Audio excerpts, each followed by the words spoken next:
Our story begins in a land of endless ice, a world blanketed in eternal white.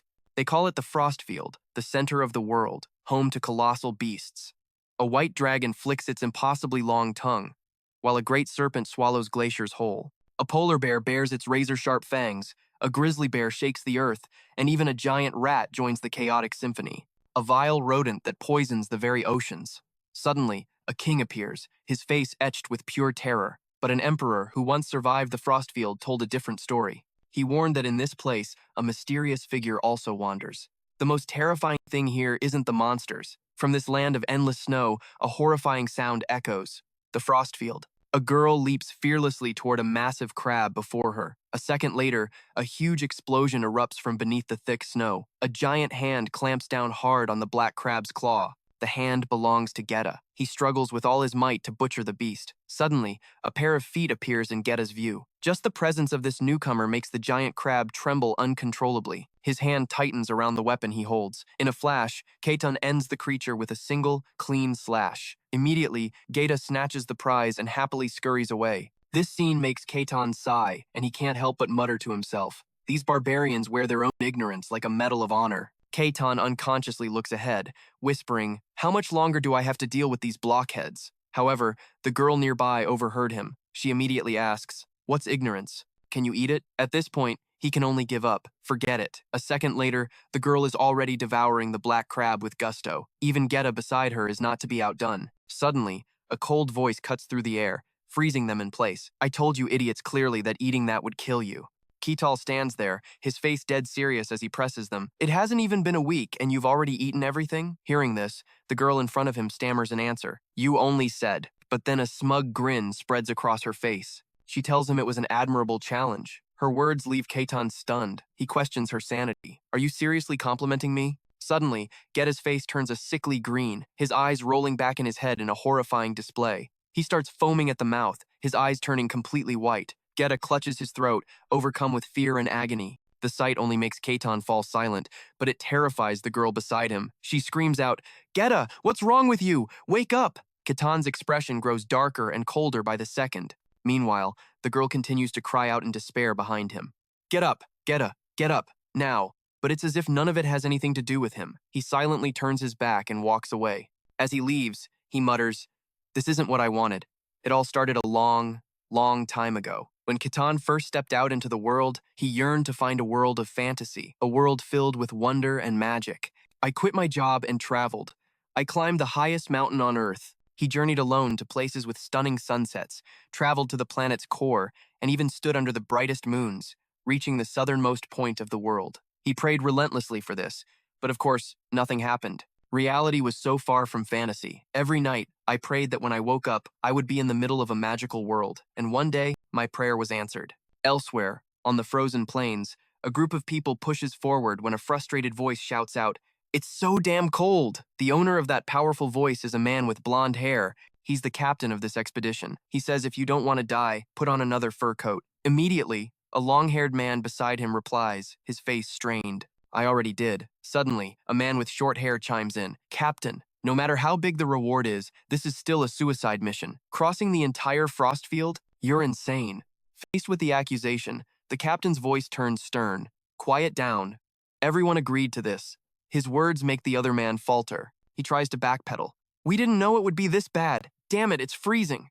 Suddenly, a white-haired man inside a carriage makes a small sound. A moment later, he speaks with formal gravity. The man respectfully addresses his master. "Are you all right, my lady?" The young woman before him replies with equal grace. She is a young maiden with a radiant smile, Mena of the House of Kasi. Her gentle voice rings out, "I am fine." Suddenly, a piercing scream drowns out her answer. "Damn it, I'm freezing to death." Witnessing this crude display, the white-haired man shouts from the carriage, "Those uncivilized mercenaries." Mina's gaze shifts to the outside. She calmly offers her perspective. "Don't be so harsh. They're the only ones who agreed to escort us across the Frostfield." But then her expression turns somber as she sees something. Her voice drops. "Speaking of which, shouldn't we bring her inside now? She's completely frozen." Outside, the party battles against the relentless blizzard. Exhaustion is carved into every face. The white-haired man seems to have read Mina's mind. He quickly waves his hand in protest. "We can't! You know what's out there on the Frostfield." Hearing this, Mena lowers her head, her expression pained. Her voice becomes a hesitant whisper. "Monsters. right? This brings to mind the legend of a great emperor. It's said that long ago, an emperor who wished to conquer the world set his sights on the Frostfield, so he led all of his most powerful soldiers, an army of knights, fully armed and equipped, personally marched with him into the icy wastes. Though many went, only the emperor returned. He was a hollowed-out shell of a man. A few years later, his empire collapsed into obscurity, and the emperor himself was presumed to be lost forever. The emperor had come back, his army gone, his body broken. He was clearly drowning in regret, tears of pure agony streaming down his face. He'd aged decades and spoke like a madman. There are monsters on the Frostfield, but they aren't the most terrifying thing. Suddenly, an image of Ketan flashed through the emperor's memory. Was he the nightmare that haunted him, or was it the barbarians? He just stood there, cold and indifferent. As the world fell to ruin, they were here. Back in the present, the white-haired man tries to reassure his lady. It's surely just a legend, but his words don't seem to fully convince Mena. She presses her point. But the emperor's words weren't baseless. Most of the creatures he described were later discovered. Faced with her skepticism, the man lets out a small laugh. He says, "But no one has ever claimed to have seen a barbarian." No matter how he tried to console her, Mina couldn't shake her unease. She responds slowly, "That's true." A thought runs through her mind. For all the countless adventure logs, not a single one mentions any barbarians. Outside, a sudden shout brings the entire expedition to a halt. "Everyone, stop!" It was the captain's voice. His face had become unusually grim. His gaze was fixed on the path ahead as he warned, "There's something up there." The moment he finished speaking, the long-haired man responded in a panic. "What is it?" The captain's eyes narrowed, staring into the distance as if calculating his next move. Through the swirling mist of snow, a dark shadow had captured his full attention. He mumbled to himself, "I can't get a clear look." Then, his eyes shot wide open in disbelief. He froze for a beat, his voice laced with dread. "I've got good news and bad news." The words sent a chill down the long-haired man's spine. He muttered under his breath, "Damn it, we're so dead." The captain's voice cut through the air, cold as ice. "The good news is, it's small. The bad news, that shadow is getting closer." Even the captain's voice began to tremble. "It's heading right for us." His words unleashed a wave of absolute panic among the men outside. Mena instinctively looked up, her eyes vacant with shock. Even the dark-haired man whipped his head around, stunned. The captain's hand reflexively tightened around the hilt of his sword. Judging by the terror in his eyes, this approaching figure was no mere traveler. As it drew nearer, the captain whispered, "Is that a person?" Just then, the wind gusted, revealing a mane of platinum blonde hair. A powerful, chiseled physique came into view. There he stood, Ketan, an imposing figure radiating pure charisma. The sight left the entire group frozen stiff with fear. A voice suddenly broke the silence. A barbarian. Ketan's murderous gaze swept across them, cold and sharp. He stood before them, unfazed, and calmly stated his purpose. "I got tired of looking at other barbarians, so I went for a walk." His words made the entire group let out a collective sigh of relief. "Ah, thank goodness," they murmured. But then, a sly, knowing smirk spread across Ketan's face. He spoke, his voice filled with excitement. "I never expected to meet outsiders in the middle of the Snow Crystal Plains. A pleasure to meet you. I am Asan Ketan of the Mandi tribe." But his eyes were drawn to their cargo containers. Seeing them, he asked in surprise, "Are you merchants?"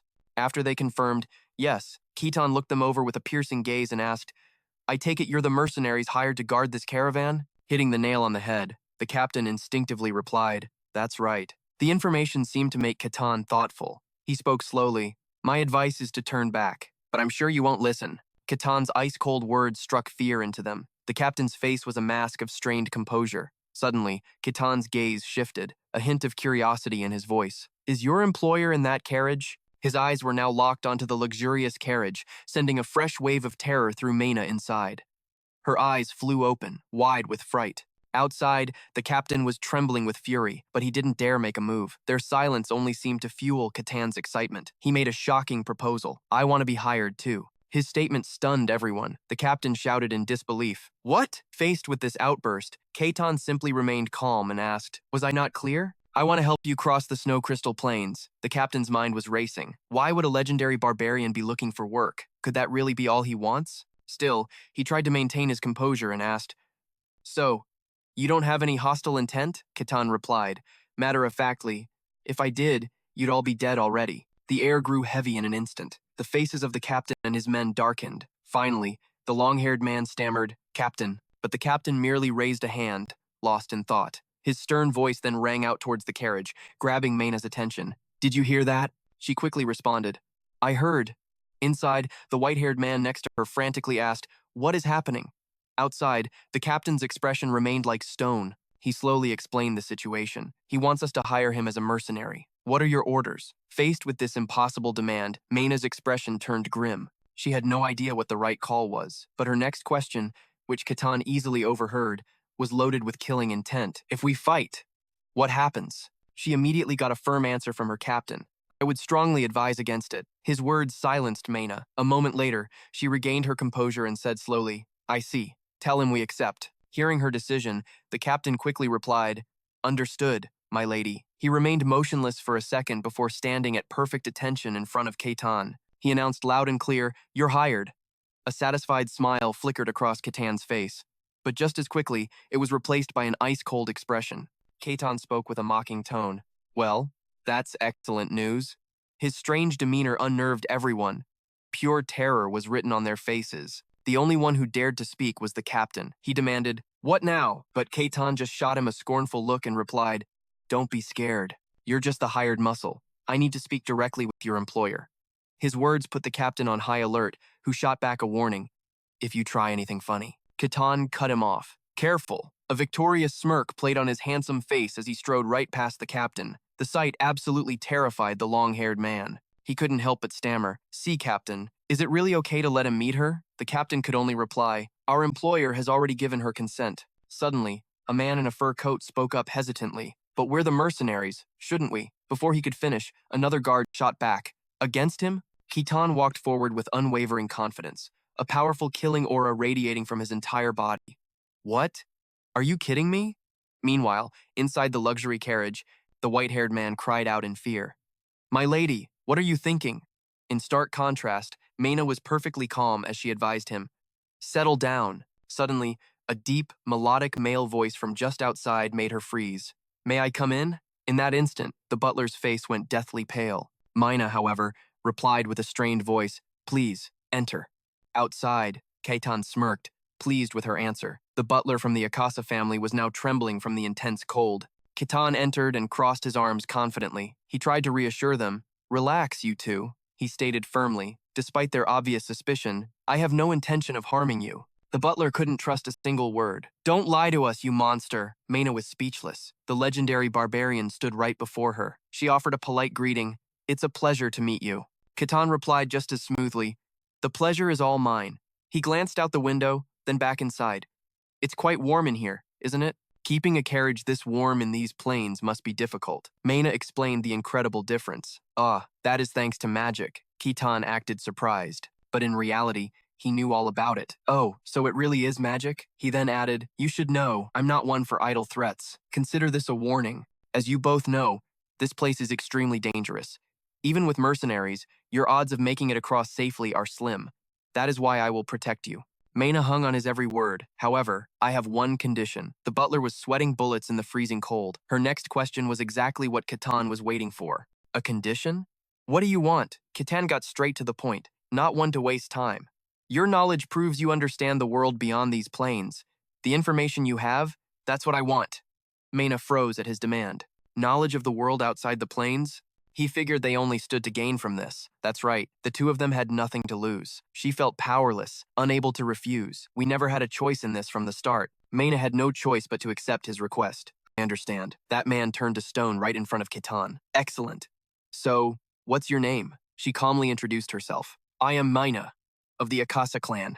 His face lit up brighter than ever before. "I'm Ketan. It's a pleasure to work with you." Ketan had always been a hardcore gamer, someone who dreamed of a fantasy world. The biggest shock was waking up one day to find himself a barbarian in the middle of the great tundra, with no time to figure out why. The moment was fleeting, but for him, it was a memory that would be seared into his heart forever. The only things that existed here were the flesh-cutting cold and countless powerful monsters. "I led a tribe across the snowfields, hunting to survive, gritting my teeth through every single day." He used every ounce of his strength just to save himself. "I don't know how much time passed, or how many years went by, as I continuously tried to escape this horrific great tundra." Ketan's frustration boiled over, and he threw a heavy punch, but a system window appeared before him. "Quest not complete. You may leave the great tundra once the quest is finished." This group passing through gave Ketan a glimmer of hope. An invisible force was stopping me from leaving this place. Just when it felt like I was about to give up, I couldn't understand why anyone would willingly set foot in this brutal wasteland.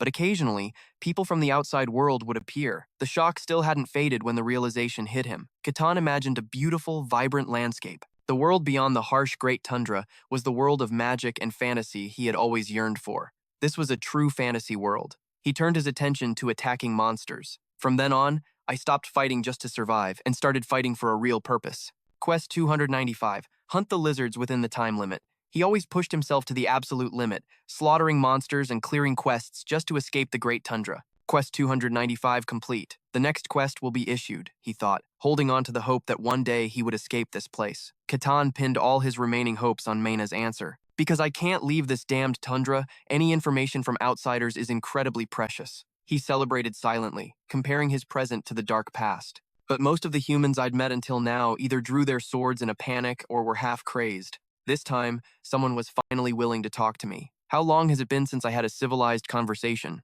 I've only been around uneducated barbarians, so speaking with a civilized person was like healing for the soul. Ketan got straight to the point. You're transporting weapons, aren't you? She was a bit startled but answered truthfully. Yes. How did you know? He revealed that he'd noticed a small detail. I heard the sound of steel inside the carriages. It was hard not to notice. Mina had no more questions. I see. Ketan made a bold guess. Is there a war going on out there? Her cheerful expression vanished. Ah, yes. The Empire and the Kingdom are at war. Ketan wasn't surprised at all. I see. So the outside world isn't entirely peaceful either. Mayna spoke up on behalf of those fighting. Not at all. The Empire is pressing its attack with overwhelming forces and numbers, but the Kingdom will not be easily conquered. Sword masters and heroes are protecting the borders. He had long been curious. Heroes. Sword masters. What kind of power do they use? She was also surprised by his very simple question. You've never heard of the mystic arts? Ketan felt completely helpless. I've never been outside of this place. Mayna couldn't say for sure. I don't know the full details, but from what I understand, a power called the mystic arts exists in this world. Only a very small number of people can sense or use this power, and they are granted one of 5 grades of power, starting with grade 3. These are the ones who can merely sense the power of the mystic arts, Mayna continued. Then comes grade 2. From grade 2 and up are those who can actually wield the power of the mystic arts. She carefully explained in detail to make it easy for Ketan to understand. Next is grade 1. Those are individuals who can shape the mystic arts into mana or aura and are often people like knights, mages, or spirits. Mina gave specific examples. Beyond that, all the grades become meaningless, because those are beings who exist beyond human comprehension. But if you had to name it, it would be the transcendent grade. These are beings who can control the mystic arts at will, strong enough to tear apart the heavens and the earth. Sword masters belong to this grade. She praised this rank with reverence. And finally, there are the heroes. Monstrous beings who go far beyond just controlling the mystic arts, powerful enough to affect the entire world. A hero's very existence is a living legend. Mina was always careful with her words. In reality, the fact that their powers are graded and named is proof of their might. And even a grade 3 user is considered a powerhouse in a small territory. He had one desire. I want to meet them. She didn't know what to say. Ketan. The sunlight was right in front of him, but Ketan couldn't smile. He couldn't even remember how long he'd been trapped here anymore. I've just been desperately trying to survive. He couldn't stop thinking about it. All I know is that the great tundra lies between me and that fantasy world, and I can't escape. The world I've always dreamed of is right outside. I really want to get out of here. It was only then that Ketan finally smiled. He promised himself that he would get out, no matter what. Mayna's voice echoed from inside the carriage. Ketan, you are a barbarian, correct? Ketan maintained a calm demeanor. You could say that. Judging by your expressions, you must have heard about me. She made an affirmation. Yes, you're a legend. He had never known about this. A legend about me? Mayna couldn't help but be confused. You didn't know? Ketan finally remembered the old man he had once met. So that's what this is about. That old emperor. That guy was an emperor? I thought he was just some crazy old man. He offered her a piece of advice. Don't worry about it. That legend is true. It happened a very long time ago. Mayna was surprised. Is that so? Ketan was skeptical of her suspicious behavior. Seeing the number of carriages, it looks like you're transporting a large quantity of weapons, right? Why would you need to cross the great tundra? Mayna couldn't bring herself to tell the truth. She was still hesitant. We need a lot of money. He didn't understand what Mayna meant. The reason is, she began to explain the whole situation. Our clan has been in business for generations. We had amassed a considerable fortune, but our jealous rivals sabotaged us, and now we are drowning in debt. This expedition is to prevent our clan from collapsing. Ketan had no more questions. A journey to settle your debts, I see. So that means you intend to sell weapons to the kingdom that is at war with the Empire. I get it. Before Mena could explain, he was already nodding in agreement. Yes, but how did you? He only needed a moment's thought to get the answer. You said before that the Empire is pushing forward with overwhelming numbers. That means the Empire isn't lacking for weapons. If it's not the Empire, then the kingdom must be the one that needs weapons. When supply is scarce and demand is high, the price naturally skyrockets. I don't know the values out there, but with this quantity, it must be worth a fortune, enough to risk crossing this great tundra. Ketan didn't need to look at a map to pinpoint their location. It seems you had to struggle across the great tundra, which must mean there's no other route to the kingdom that doesn't pass through here. Am I right? Your territory borders the Empire, doesn't it? She completely agreed with his calculations. Precisely. She relied on the rumors out there to find the truth. Impossible. I heard the legendary barbarian was just an uneducated savage. Who are you? Are you really the barbarian? Mena was completely shocked. The carriage wheels rolled quickly along the snowy path. He had no idea what was happening outside. What? While he and she remained calm, the butler was so scared his face had turned deathly white. Ketan had already detected someone watching them. We have some uninvited guests visiting. Outside, the snow was falling in a white blanket when suddenly a monster rose from the filthy mud. Its eyes glowed, filled with hatred from within. The mercenaries who saw this froze like statues. Even the captain was too scared to speak clearly. What is that? Mena was also terrified, her face turning pale and bloodless. Ketan was completely unfazed, resting his chin in thought. A black sorai, huh? Is that what they call it? Mena was trembling from head to toe. Yes, it's a monster recorded in the ancient archives. Ketan's interest was suddenly piqued. The archives? She tried to keep her voice steady as she explained. For years, powerful adventurers have challenged the Glacial Plains, but very few have ever returned alive. But the survivors left records of the creatures they encountered, and among them, the black sorai appeared most often. By the way, do you know what it is? Ketan? Ketan answered with total confidence. Of course, they're chewy. Make a pretty decent snack. Tastes great, actually. Mena was horrified. She froze in disbelief. Wait, you eat them? He even offered, completely serious. Want to try some? If you do, I'll go catch a few. She stammered out a terrified refusal. No, thank you. Suddenly, a massive roar echoed from outside. The hideous black sarai was screaming relentlessly. The mercenary captain was frozen in fear, totally clueless about what to do. Mena sensed something was wrong and cried out in a panic. Ketan! He just watched the situation unfold silently, making her even more anxious. Ketan! After a moment, Ketan finally spoke. I made a pact with you all. He closed his eyes, looking completely at ease. I promise to protect your lives, so I won't step in unless the danger is real. Mena's eyes widened in disbelief. Huh? What are you talking about? Ketan casually glanced at the black sorai outside. That thing? Even you could handle it easily. Besides, I need to properly evaluate this team's strength for myself. The creature's earth-shattering roar finally snapped the mercenaries out of their daze. The captain immediately gave the order. Shields up. A nearby subordinate instantly obeyed. Yes, sir. The moment his shield was up, the black sarai slammed right into him. The immense force sent him sliding backward through the snow. But the black sarai effortlessly tossed him aside. Another mercenary seized the opportunity, leaping onto its back and swinging his heavy axe down for a devastating blow. With a loud crash, he was thrown off, coughing up a mouthful of blood from the impact. His axe fell to the ground, still radiating a strange, corrupted energy. He yelled out in rage, "Damn it! What is this thing made of?" The beast only grew more frenzied, roaring at them without pause. The captain finally saw its pattern and shouted to his team, "The black sarai can only move in a straight line. Spread out and coordinate." The others immediately got the message. Understood, another man on the side shouted. Got it. They sprang into action, as the man in the blue cloak charged straight for the beast. He took aim and drew his sword. With a single powerful motion, he slashed deep into the black sarai's flank. But this only managed to piss it off. The black sarai shrieked even more furiously as strange energies began to gather around its body. Another man hurled a spear with all his might, aiming straight for the monster. In the blink of an eye, the spear pierced clean through the creature's side, shocking his teammates.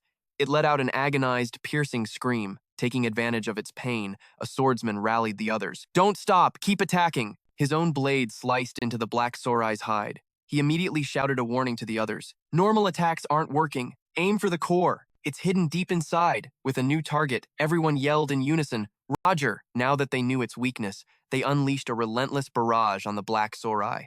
Finally, the captain raised his blade high. With every ounce of his strength, he plunged it downward, finishing the black sorai for good. Its red mana core instantly shattered into a million pieces. The black sorai writhed on the ground in its final agonizing moments. They watched its every move with bated breath before finally letting out a sigh of relief and cheering in victory. Yeah, we did it! Inside the carriage, Mena smiled, happy for them. They really did it. Ketan said nothing, just silently observing the scene. Soon after, they set off once again. But it wasn't long before they ran into a giant snow wolf. Hold! Another monster! Without a moment's hesitation, they all drew their weapons and took aim. A flurry of sharp blades rained down on the beast. The white wolf howled in pain, its cries shaking the very ground. After another hard-fought battle, they were victorious once again. The massive creature fell with a thunderous crash. Though shaken, the men were filled with pride. So this is the Glacial Plains? Not so tough. Captain, I think the rumors were all exaggerated. But the captain knew better. He warned them with a stern voice, don't let your guard down. We're not even halfway there yet. Just then, one of the men shot a disgruntled look toward the carriage. But are we sure that Barbarian is even strong? I mean, monster or not, isn't he just some relic from the Emperor's legends? Ketan had no idea he was the subject of their gossip. He's supposedly the apex predator of the Glacial Plains, yet he's hiding behind us for protection? We should at least test his power, see what he's really made of. The captain's brow furrowed, as if considering the idea. Suddenly, the sound of footsteps grew louder and closer. Mena was surprised, wondering what was happening. Ketan remained completely silent. Outside, the man in the green hood from before stepped forward. My lady, I have something I need to discuss with you. Mena was confused by his tone. Huh? What do you need to verify? He spoke calmly. We have put our lives on the line for this mission. As mercenaries, we signed a contract with you. This is our job. Mena stood outside and nodded. Yes, and I'm truly grateful that you accepted this request. I will never forget that, she thought to herself. An escort mission across the Glacial Plains. Everyone else ran when they heard the details. Without them, I couldn't have even started this journey. But his next words caught her completely off guard. However, there is one thing that's been bothering me. His expression was dead serious. That barbarian hasn't fought a single time, has he? Caught off guard, Mena hesitated. Well, but he cut her off, getting straight to the point.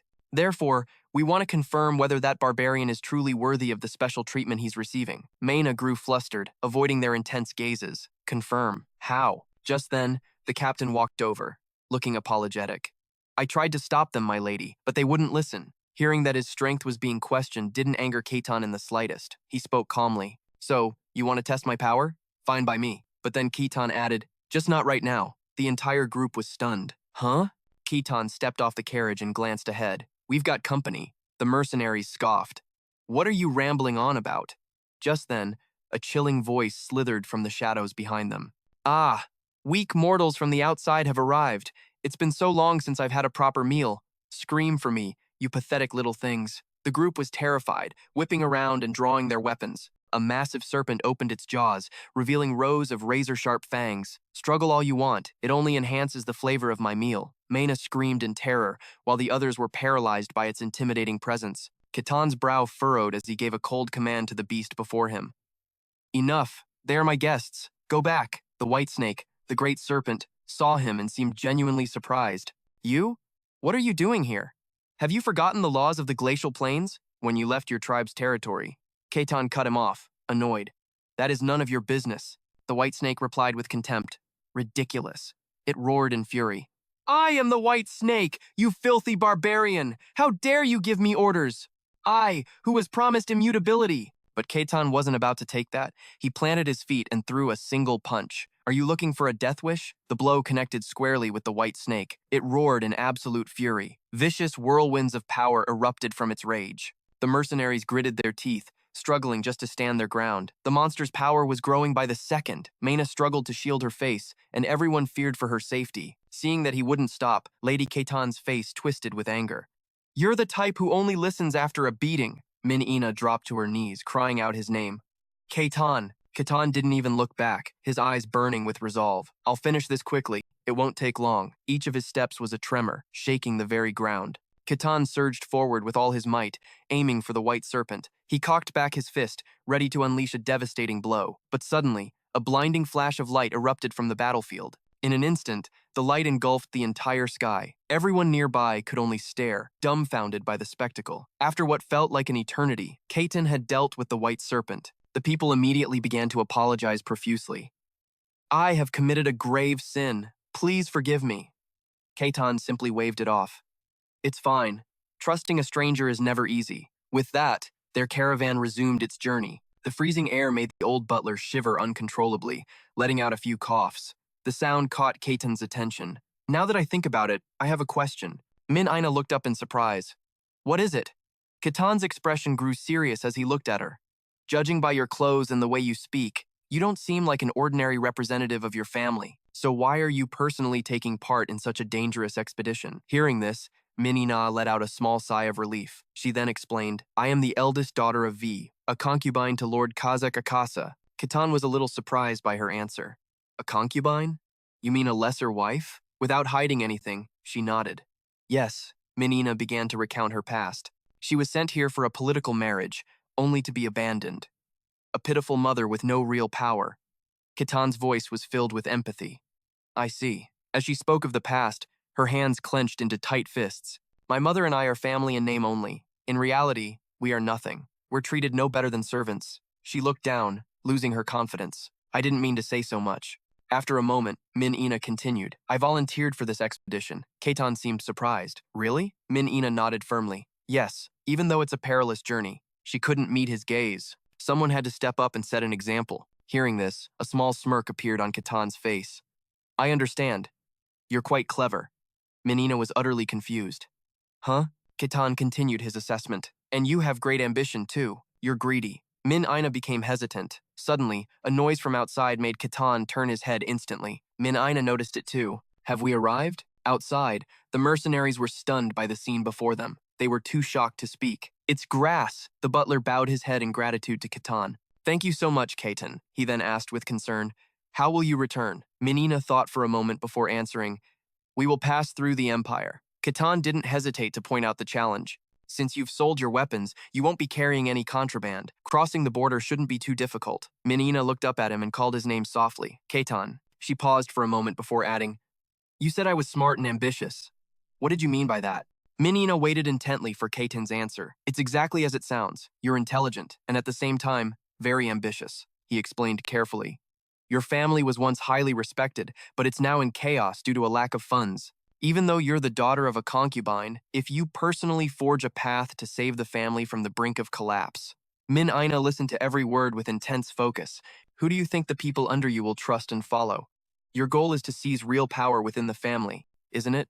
Seeing her silence, Ketan questioned her. Am I wrong? Minina thought to herself. A perfect answer. She couldn't look him in the eye as she replied. Ketan also thought to himself, that must be it. Yes. It's common for the child of a concubine to take on a dangerous challenge to inherit the family. Minina's perception of him was changing. This guy is sharp. He's not like those half-wits who think they're geniuses. Her admiration for him and for the power that defeated the white serpent without a scratch grew stronger. If that power could become one of our own forces, an idea sparked in Minina's mind. Ketan, if you're planning to leave the frost ice plains, she made a sudden, surprising offer. Why don't you come with me? Ketan didn't beat around the bush and rejected her outright. I must refuse for now. I still have things to do here. Minina simply nodded. I understand. Her hand unconsciously tightened into a fist. Then, Minina respectfully held out a necklace. Will you accept this? She added. If you ever leave this place and seek out the Akasa family, show them this piece. Ketan laughed freely. If it's a gift, I will gladly accept it. Before they left,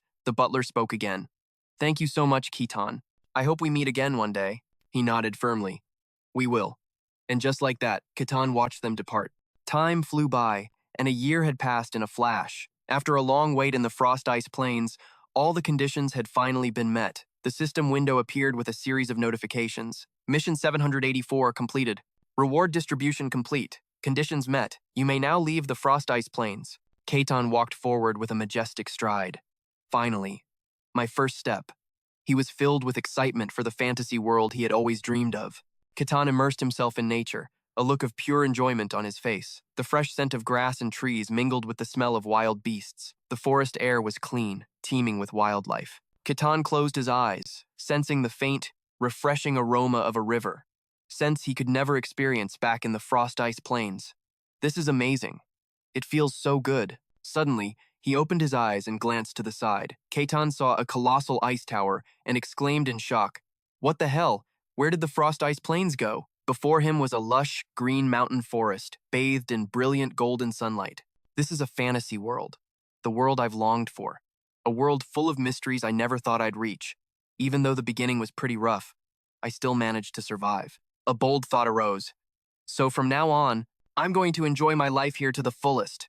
Magic and swordsmanship. After a moment of thought, Ketan whispered to himself, "Dragons and elves, this really is a fantasy world." He took a step forward, thinking, if it weren't for my passion, I would have died long ago. The frost ice plains were a living hell, a place where relying on a meager will to survive was not enough to stay alive. Suddenly, a strange light appeared before Ketan. This piqued his curiosity. He also noticed unique spirits. He could feel a convergence of life force over there. After pondering for a moment, he declared with certainty, "That must be a village. I can finally see the civilized towns of this world." In his vision, he saw a man and a white-haired girl huddled together, shivering in the snow. Ketan paused, thinking, I once tried to enlighten those idiotic barbarians, the ones who only knew how to dig snow dens to sleep in, about the importance of building shelters, but they just stared at me with wide, clueless eyes, completely oblivious. He closed his eyes, his face serious. I still remember clearly what a proper human settlement looks like. How should I introduce myself? Should I just say hello? Or ask normally, like, where am I? Ketan now walked confidently through the green forest, telling himself, whatever I do, I should be polite. In the middle of a field, brilliant sunbeams shone through the canopies of massive, ancient trees. Just then, a hand appeared from nowhere. It belonged to a village elder. He appeared with a solemn expression and shouted, All elf residents, listen! From this day forward, this place shall be our new home. Hearing this, everyone gathered around. They listened with joyful, open expressions. Standing on high ground, the elder continued, Go and explore, everyone. Then, someone approached him. Elder? The old man glanced over. What is it? The young elf hesitated before asking softly, Is this place really safe?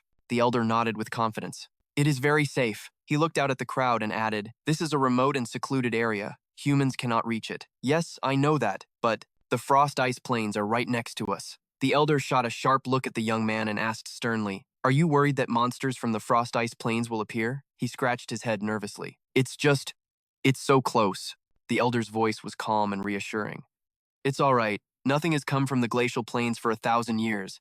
Besides, our barrier is in place. He gazed towards the forest, map in hand, and said, A powerful magic conceals our presence, making this place seem like nothing more than an ordinary wood. We poured months of our lives into creating it. Using ancient spirit arts, we fought tooth and nail to recover. As long as this barrier holds, no outsider can ever find this place, not even the monsters. The village elder thought of Ma Sia Neka and declared with absolute faith, We still have Her Majesty, our queen. He believed with all his heart that no monster from the ice plains could ever lay a hand on her. Just then, Ketan appeared, his hand passing right through a faint, invisible shield. He stood there for a moment, thinking, I think I just tore something. Was there anything here? Ketan kept on walking, muttering to himself, Man, how much further do I have to walk? Suddenly, in the middle of a normal stride, he froze. A flash of golden hair appeared, followed by a small blue dress. A little girl was standing alone in the vast forest. Ketan gasped in amazement. Whoa, an elf! His eyes widened as he thought, A real-life elf! His mind immediately raced through all the fantasy worlds he knew. Elves were one of the classic races. A smug grin spread across his face as he thought, I never expected to meet one this soon. So cool. Guess surviving was worth it after all. The little girl, however, was in a panic, clenching her fists and looking around frantically. So scary. Where am I? What should I do? I'm so lost. Suddenly, she looked up, her shimmering, innocent eyes meeting Ketan's. In an instant, her innocent gaze twisted into one of pure terror. To her, Ketan looked like some kind of monster leaning in to talk. Hey there. The little girl froze solid, her eyes wide with fear. Then, completely overwhelmed with fright, she collapsed. A loud noise echoed through the woods, sending a flock of birds scattering into the sky.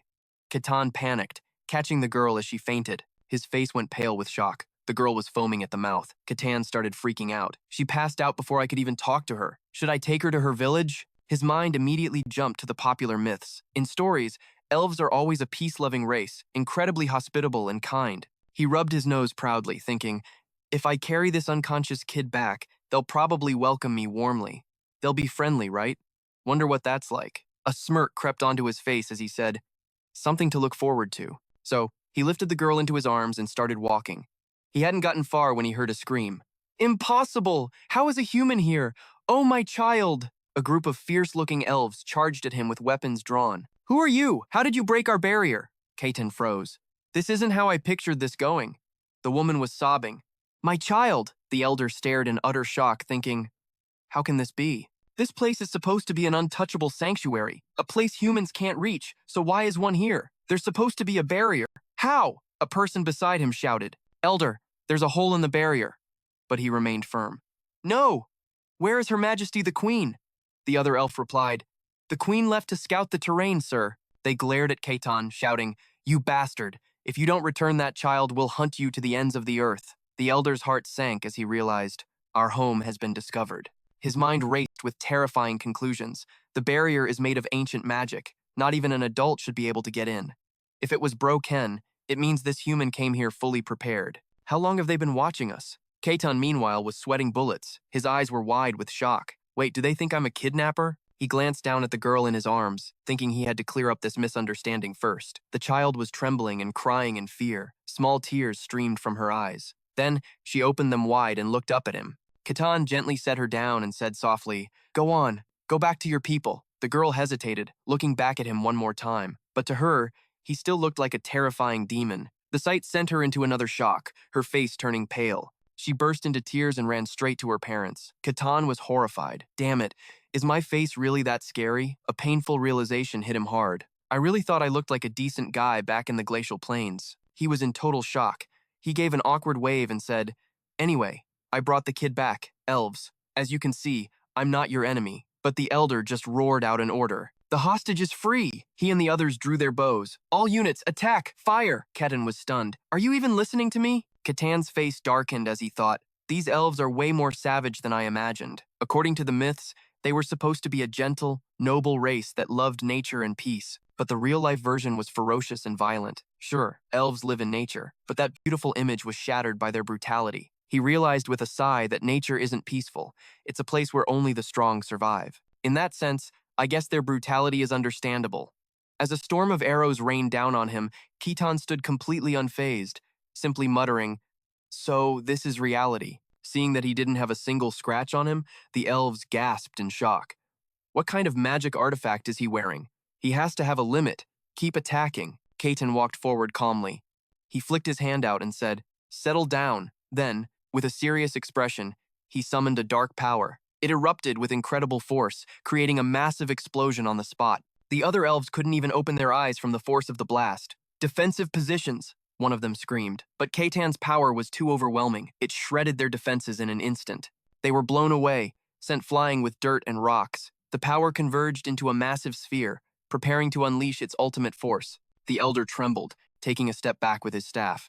What is this? He stammered in horror. The power faded. Ketan stood in the middle of a deep crater and said, I am not your enemy. He let out a tired sigh and thought, damn it, did I underestimate my own strength again? Then he called out softly, elves. Before he could finish his sentence, a flaming arrow flew out of nowhere.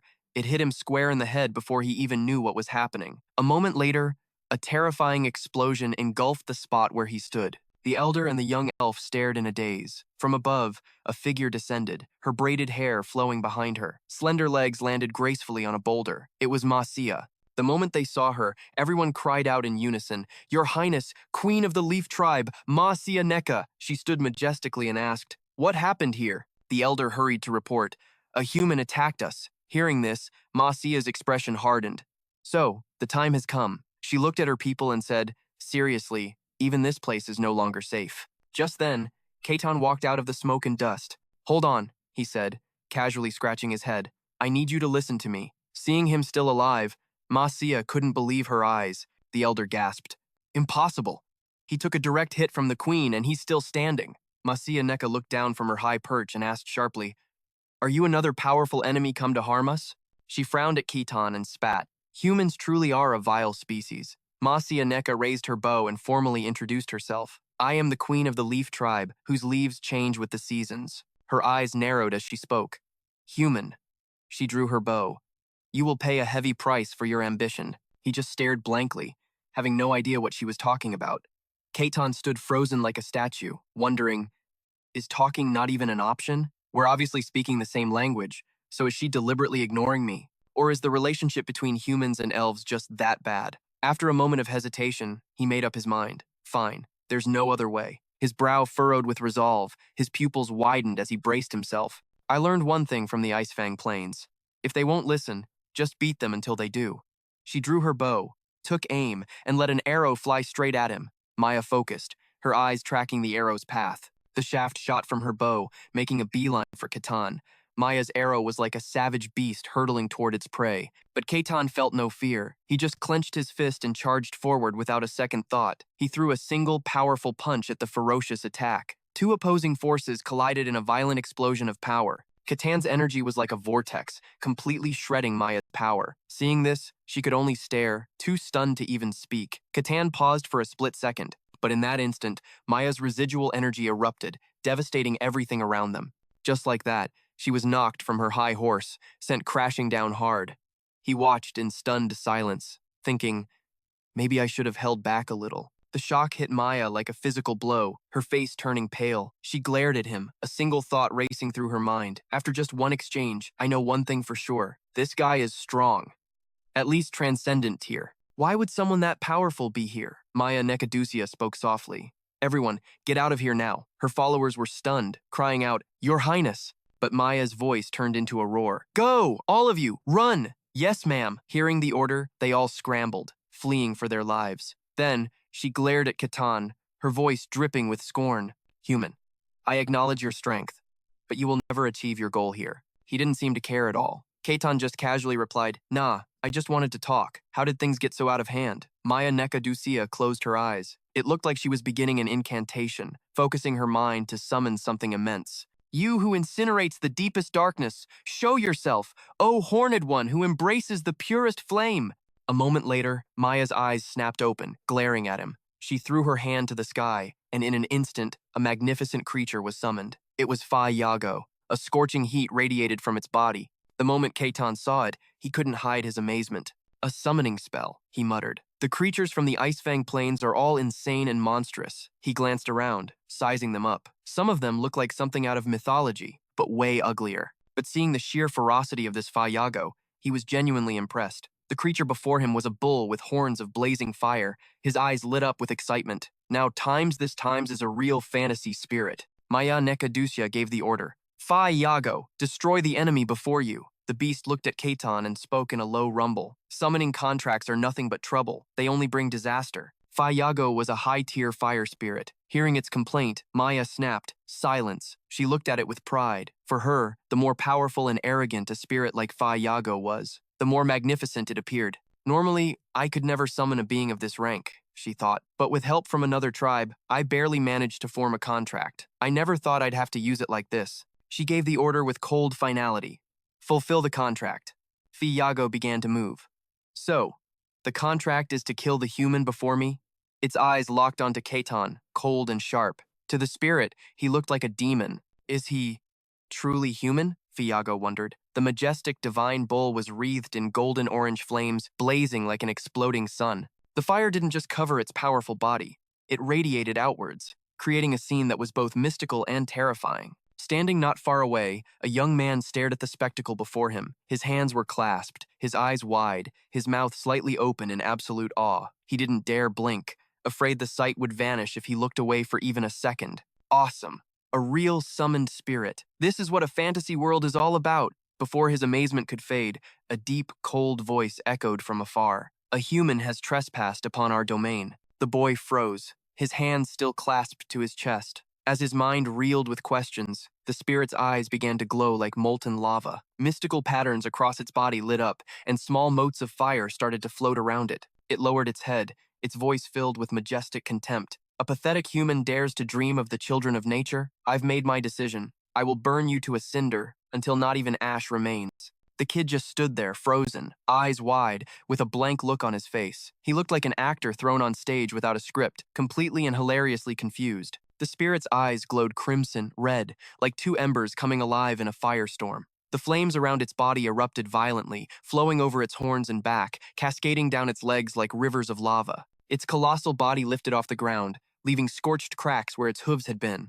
High above, it spun amidst fire and lightning, creating a violent firestorm. The golden patterns on its body pulsed like ancient seals, unleashing their destructive power. It roared, aiming its massive horns at the target below. Fire erupted with its every move. Its eyes were no longer just looking. They were blades, ready to tear apart any being that dared to defile its territory. Bathed in the blinding, brilliant light, the young man stood there, slightly dazed by the chaos unfolding before him. The impact rocked the entire landscape. Fire and rock exploded outwards. Smoke billowed high into the air. The explosion seemed bent on erasing every trace of life, turning it all to ash. The intense shockwave threatened to tear Maya apart. On instinct, she threw an arm over her face as the force whipped her hair and clothes around her. As the aftershock subsided, her breathing steadied. She slowly lowered her hand and raised her head. Her eyes pierced through the hazy dust, staring directly at the epicenter of the blast. Through the swirling smoke and debris, the silhouettes of the two combatants slowly came into view. The young man was still standing there. He hadn't been blown away. He wasn't even injured. He had stopped the spirit's charge with a single hand, gripping one of its flaming horns. The creature's body was brought to a dead halt, pinned to the ground, unable to advance or retreat. The spirit's blazing golden eyes widened in shock. The boy tilted his head and gave a slight smile. "You know, it's actually better that you're just a beast." The moment he spoke, his entire demeanor changed. The pressure around him vibrated. He clenched his other fist, the muscles under his shirt tightening as veins popped. In that instant, he swung that fist right at the creature. "It means I don't have to hold back when I beat you to death." Maya's eyes flew open, her expression frozen in pure shock. She couldn't even form a word. The astonishment was written all over her face. She watched as he launched a decisive, sudden, and overwhelmingly powerful counterattack. The punch landed squarely on the top of Fi Yago's head. The force of the blow radiated outwards in a shockwave, tearing the very air apart and blasting away the surrounding earth. A pillar of fire erupted like a volcano. A crimson flash consumed everything in sight. From the point of impact, a devastating wave of force spread out, roaring like a firestorm across the land. The power from that single punch stretched for thousands of feet. The entire forest behind them was ripped to shreds. A colossal pillar of light pierced the heavens, exploding from the earth's core as if a god had unleashed their fury. The shockwave expanded in a mushroom cloud, consuming the ocean and the sky. A world-shattering explosion ripped through the air, followed by a sea of fire, as if the sun itself had fallen to earth. Trees and rocks were vaporized. Everything in the vicinity was turned into a chaotic, blazing inferno. Maya frantically shielded her face, her eyes wide with terror, as if she was watching the world end before her. Her scream was the soundtrack to the cataclysm. Ketan's purple eyes glowed in the darkness, piercing the soul of his enemy. His clothes whipped around him as a murderous aura exploded from his body. She collapsed to the ground, her back hunched, her body covered in dust and ash. Her shoulders trembled as she propped herself up on the still vibrating earth. What? Before her was a scene of utter ruin and desolation. The ground was fractured. The spirit had vanished without a trace. Only thick smoke remained, swirling where it had once stood. In the midst of that chaos, he was still standing there, towering over the destruction.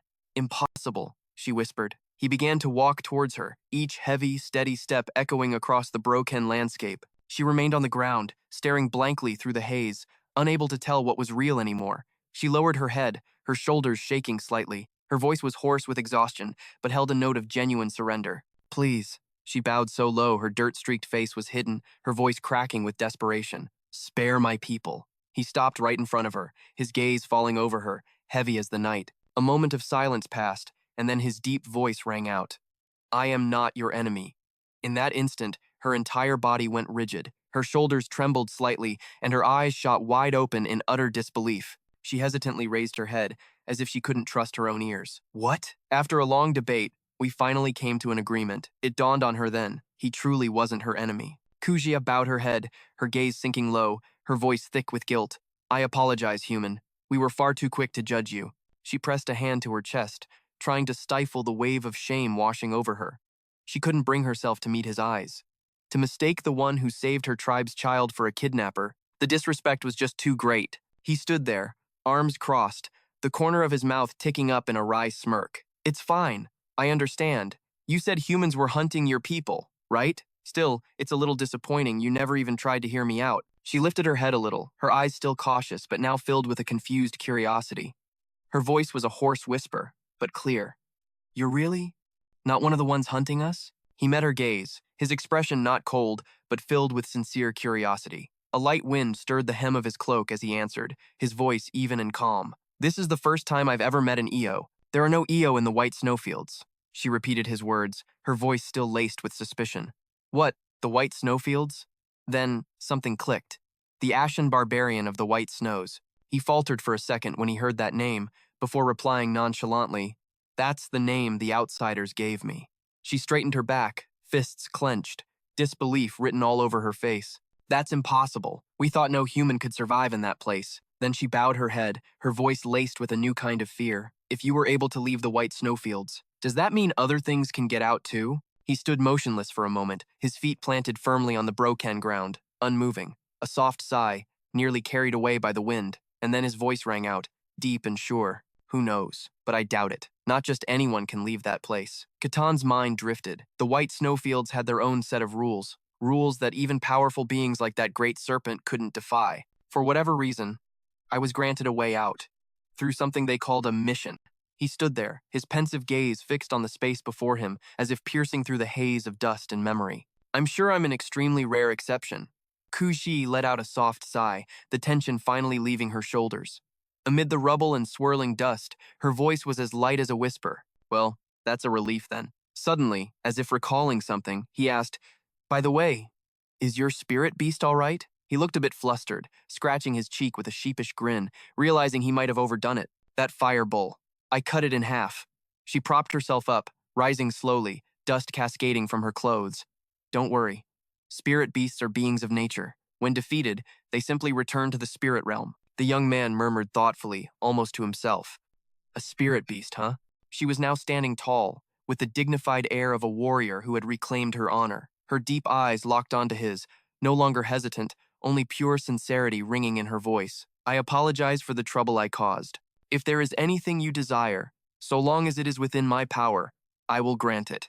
He seemed to be somewhere else entirely, lost in his own train of thought. A spirit beast, you say? He propped his chin on his hand, his gaze both focused and far away, tilting his head as he weighed an idea. In that case, is it possible for a non-EO to form a contract with one? She flinched slightly, her gaze flickering away from his. Though her voice remained steady, it was laced with a certain reluctance. That would be next to impossible, I believe. She brought a hand to her chin, her eyes narrowing slightly, as if reconsidering her own words. A moment passed, then her voice rang out. Of course, if a human were to share a profound bond with nature, perhaps a contract could be formed. Hearing that, he calmly concluded, So the probability is still extremely low. She was silent, her lips pressed into a thin line. Her expression grew somber, but then she looked up, meeting his gaze directly. Her voice was low, laced with consideration and a sliver of hesitant hope. If you truly wish to make a contract, try going to Elfosa Gradau. He immediately repeated the name. Elfosa Gradau? She lowered her gaze, her voice slow and filled with profound reverence. It is where the god of the EO resides, the most sacred place to our people, the holy land of the EO. She paused, then added, There, you might have a chance. His face suddenly lit up like a kid hearing about a grand adventure. His eyes gleamed, a thrilled grin spreading across his face. Pointing at himself, he asked in disbelief, Someone like me? A human can go in there? She extended her hand toward him, the movement slow and deliberate, as if every inch carried the weight of her decision. Her voice lowered, echoing softly in the dust-filled air. Ordinarily, no. But with my introduction, it is possible. I will give you a map. You must keep it for your eyes only. Then, she raised her hand, turning her palm upward. A gentle, shimmering energy, like soft moonlight, began to gather, swirling into a small vortex of light. She thought to herself, the holy land of the EO, Elfosa Gradau. It's a place every scholar of our people dreams of seeing. A flicker of doubt crossed her mind. But for a human to go near it is incredibly dangerous. To protect that place, which is more precious than life itself, the EO have never revealed its location to an outsider. A crystal slowly materialized in the center of her palm, glowing with a radiant light that didn't blind, like a captive flame. The surface of the stone was smooth, with streaks of orange and red swirling within it like a living, dancing flame. Silently, she vowed to herself, Even so, I want to trust you. Kuxia silently extended her open palm towards him. Take this. He reached out, his fingers gently brushing against hers as he took the glowing crystal. I accept. Thank you. Her tone became grave, filled with a formal warning. Of course, even if you reach the sacred land, our god will certainly put you to the test. An image of their high god flashed in her mind, a majestic figure cloaked in the light of the deep woods, with eyes that could see into one's soul. She smiled softly, her features softening as she spoke with sincerity. But for you, I don't believe that will be an issue. I wish you luck. He gave a short reply. Thanks. Just then, the wind suddenly rose, whipping through the ruined canopy and catching her hair. Her long locks flowed behind her, a silent, silken banner in the wasteland. She formally introduced herself. I am the queen of the Leaf Tribe, those who turn auburn when autumn comes. Masrian Kaya. And you are? A small smile touched his lips, not of arrogance, but of simple frankness. I'm Ketan, the barbarian from the White Snowfields. After their short goodbye, the space between them fell silent, as if swallowing any words left unsaid. Suddenly, a sharp crack echoed as his foot stomped down hard. His body coiled like a spring before he lunged forward, his posture like an arrow nocked and ready to fly. In the next instant, he launched himself forward, a blur that tore through the wind, his gaze razor-sharp. Before him lay a dense forest, so dark it seemed to swallow the light, its thick canopy woven together like a colossal dome. He exploded off the ground, his body shooting like a missile through the treetops. He was nothing but a flickering shadow between the leaves and the light, moving as gracefully as the wind, yet with absolute, overwhelming power. At the border of the Bakan region, the kingdom of Gen, shouts of alarm shattered the morning's peace. What is that? What in the world is happening? A panicked guard clutched his weapon, his eyes fixed on the violently trembling forest. He screamed, his voice trembling. I don't know. Something is coming this way. The captain of the Bakan Regional Guard stepped forward and roared with authority. Ring the bell. All sentries, to your posts immediately. From the edge of the forest, thick dust billowed out in waves. Something was charging towards them at an incredible speed, its form completely obscured. The only sounds were the wind tearing through space and thunderous footsteps shaking the very ground. The air itself felt compressed, suffocating. From within the swirling chaos, a silhouette emerged. His gait was slow, but unshakable. Each heavy footfall echoed in the air, stretched taut like a bowstring. Through the settling dust, a familiar silhouette appeared. A man with tousled silver hair, whose sharp eyes pierced through the smoke like blades. The guards froze almost in unison. The hands gripping their weapons began to tremble. A cold sweat ran down their spines, their eyes locked on the figure who approached in a heavy silence. No one dared to move forward. No one dared to issue a command. One of them, his throat tight, managed to force out a hoarse whisper. Ketan's voice cut through the tension. You must be the guards. It's a pleasure. But the soldiers remained locked in their defensive stance, just as they were when he first appeared. They stared at Ketan, whispering amongst themselves, their voices shaking. That massive sound. Was it from this guy? One soldier muttered under his breath. Ash-gray hair. A scar on his chest. No way. The soldier's eyes widened in sudden recognition. The ash-gray barbarian. Just as the name was spoken, Ketan took another slow step forward. The guards immediately roared. Stop right there. One more step and we attack. Ketan's voice remained calm but firm. I'd be grateful if you'd lower your weapons. I am not your enemy. The leader kept his spear leveled at him and demanded warily, Then what do you want from us? Without a word, Ketan slowly raised his right hand, then pointed towards the lead fortress behind them.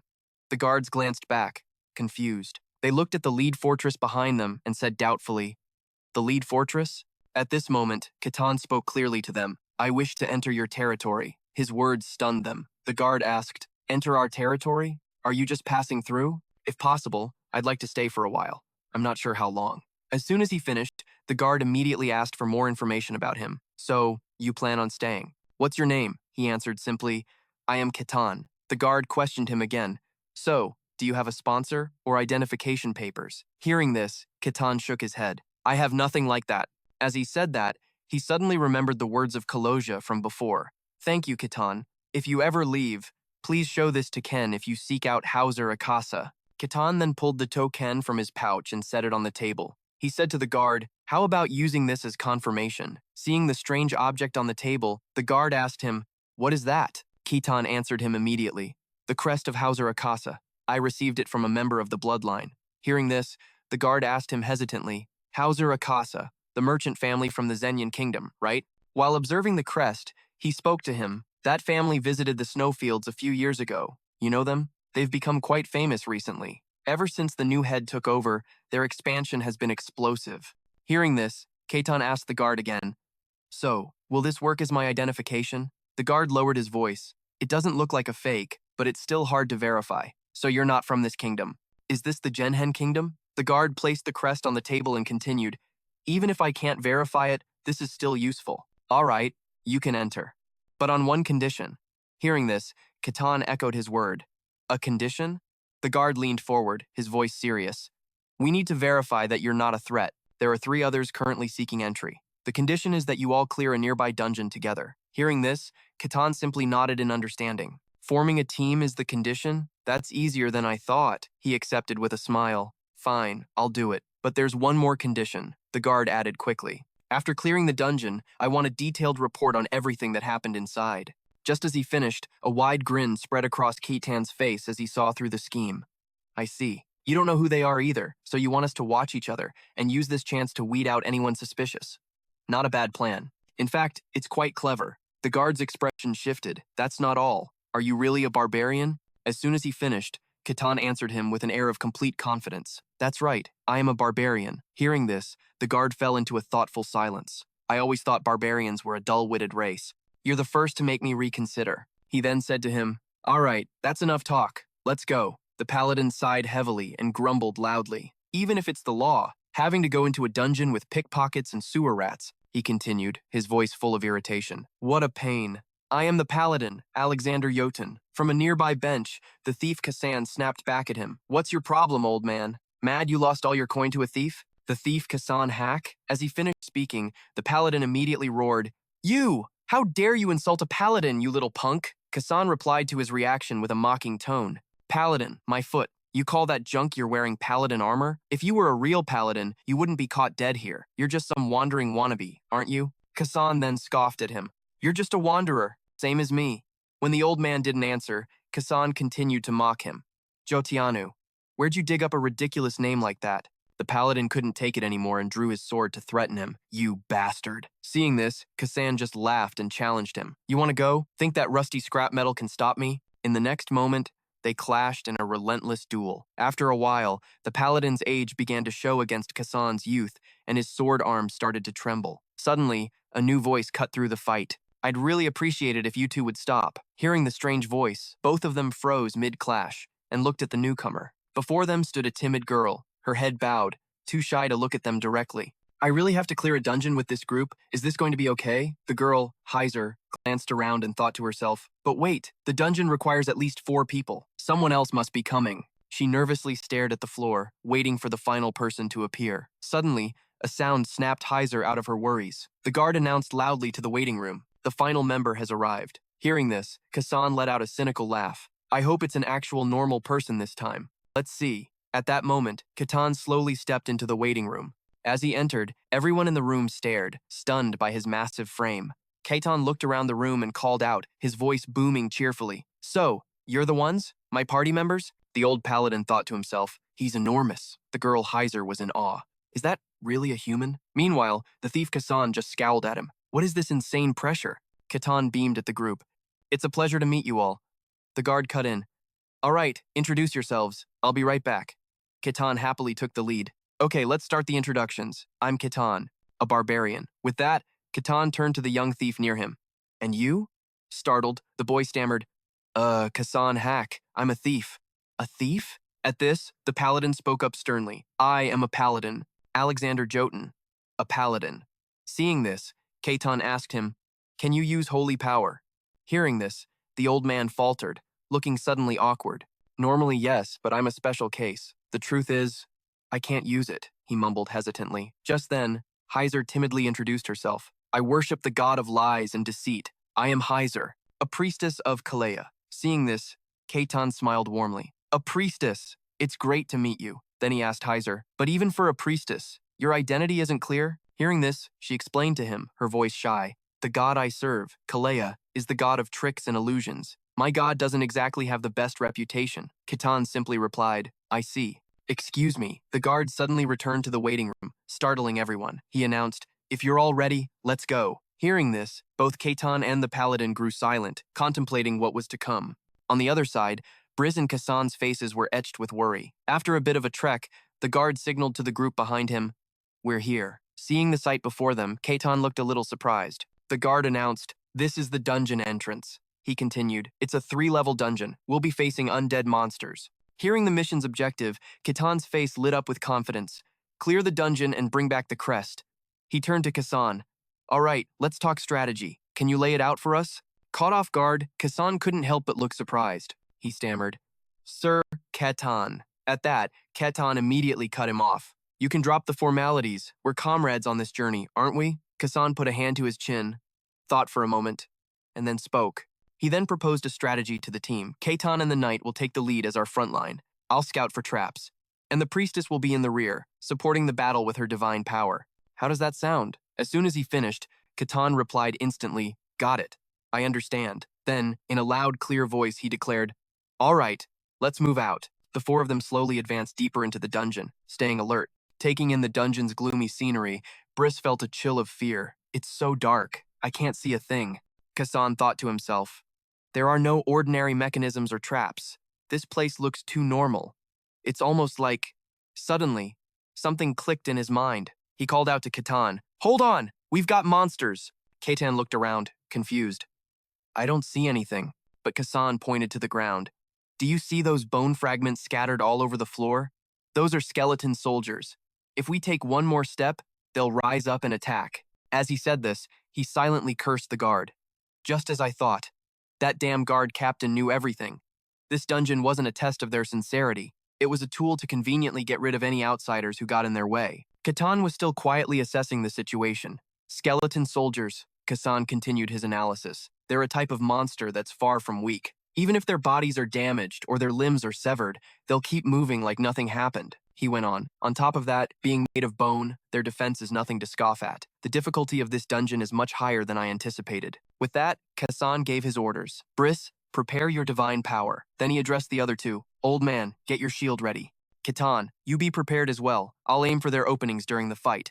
Kassan continued discussing the skeleton soldiers. "Their bodies keep moving even when they're destroyed, so we have to aim for their weak point, the neck. Plus, they're so tough, it'll take multiple hits to bring one down." Hearing this, Ketan immediately praised him. "You're a great leader." Understood. Just as Ketan took a step forward, the dry bones at his feet began to stir. A look of surprise crossed his face. In the next moment, a skeleton soldier slowly rose to its feet. With a sword in hand, its empty eye sockets stared directly at the group. The moment the skeleton soldier moved, everyone except Ketan immediately took a battle stance. But just as they were about to charge, Ketan signaled for them to hold their position. The skeleton soldier charged, its rickety frame rattling as if it would fall apart at any second. Without a word, Ketan simply threw a powerful punch straight into the skeleton's head. After striking the enemy with his bare hands, Ketan held his attack pose, a look of pure astonishment on his face. After taking the full force of the punch, the skeleton soldier dissolved into a cloud of dust at Ketan's feet. Witnessing this, the other 3 were completely stunned.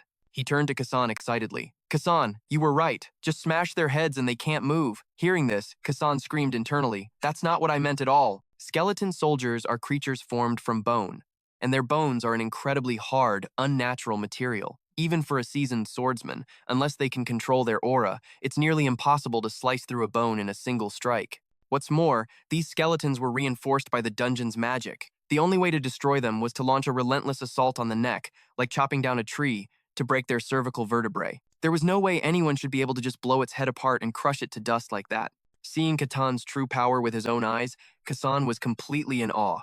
"I knew he was strong the first time we met, but I never imagined he was on this level." He then asked himself in a doubtful tone, "Is he even human?" Ketan just turned to the group, his voice full of excitement. "All right, let's keep moving."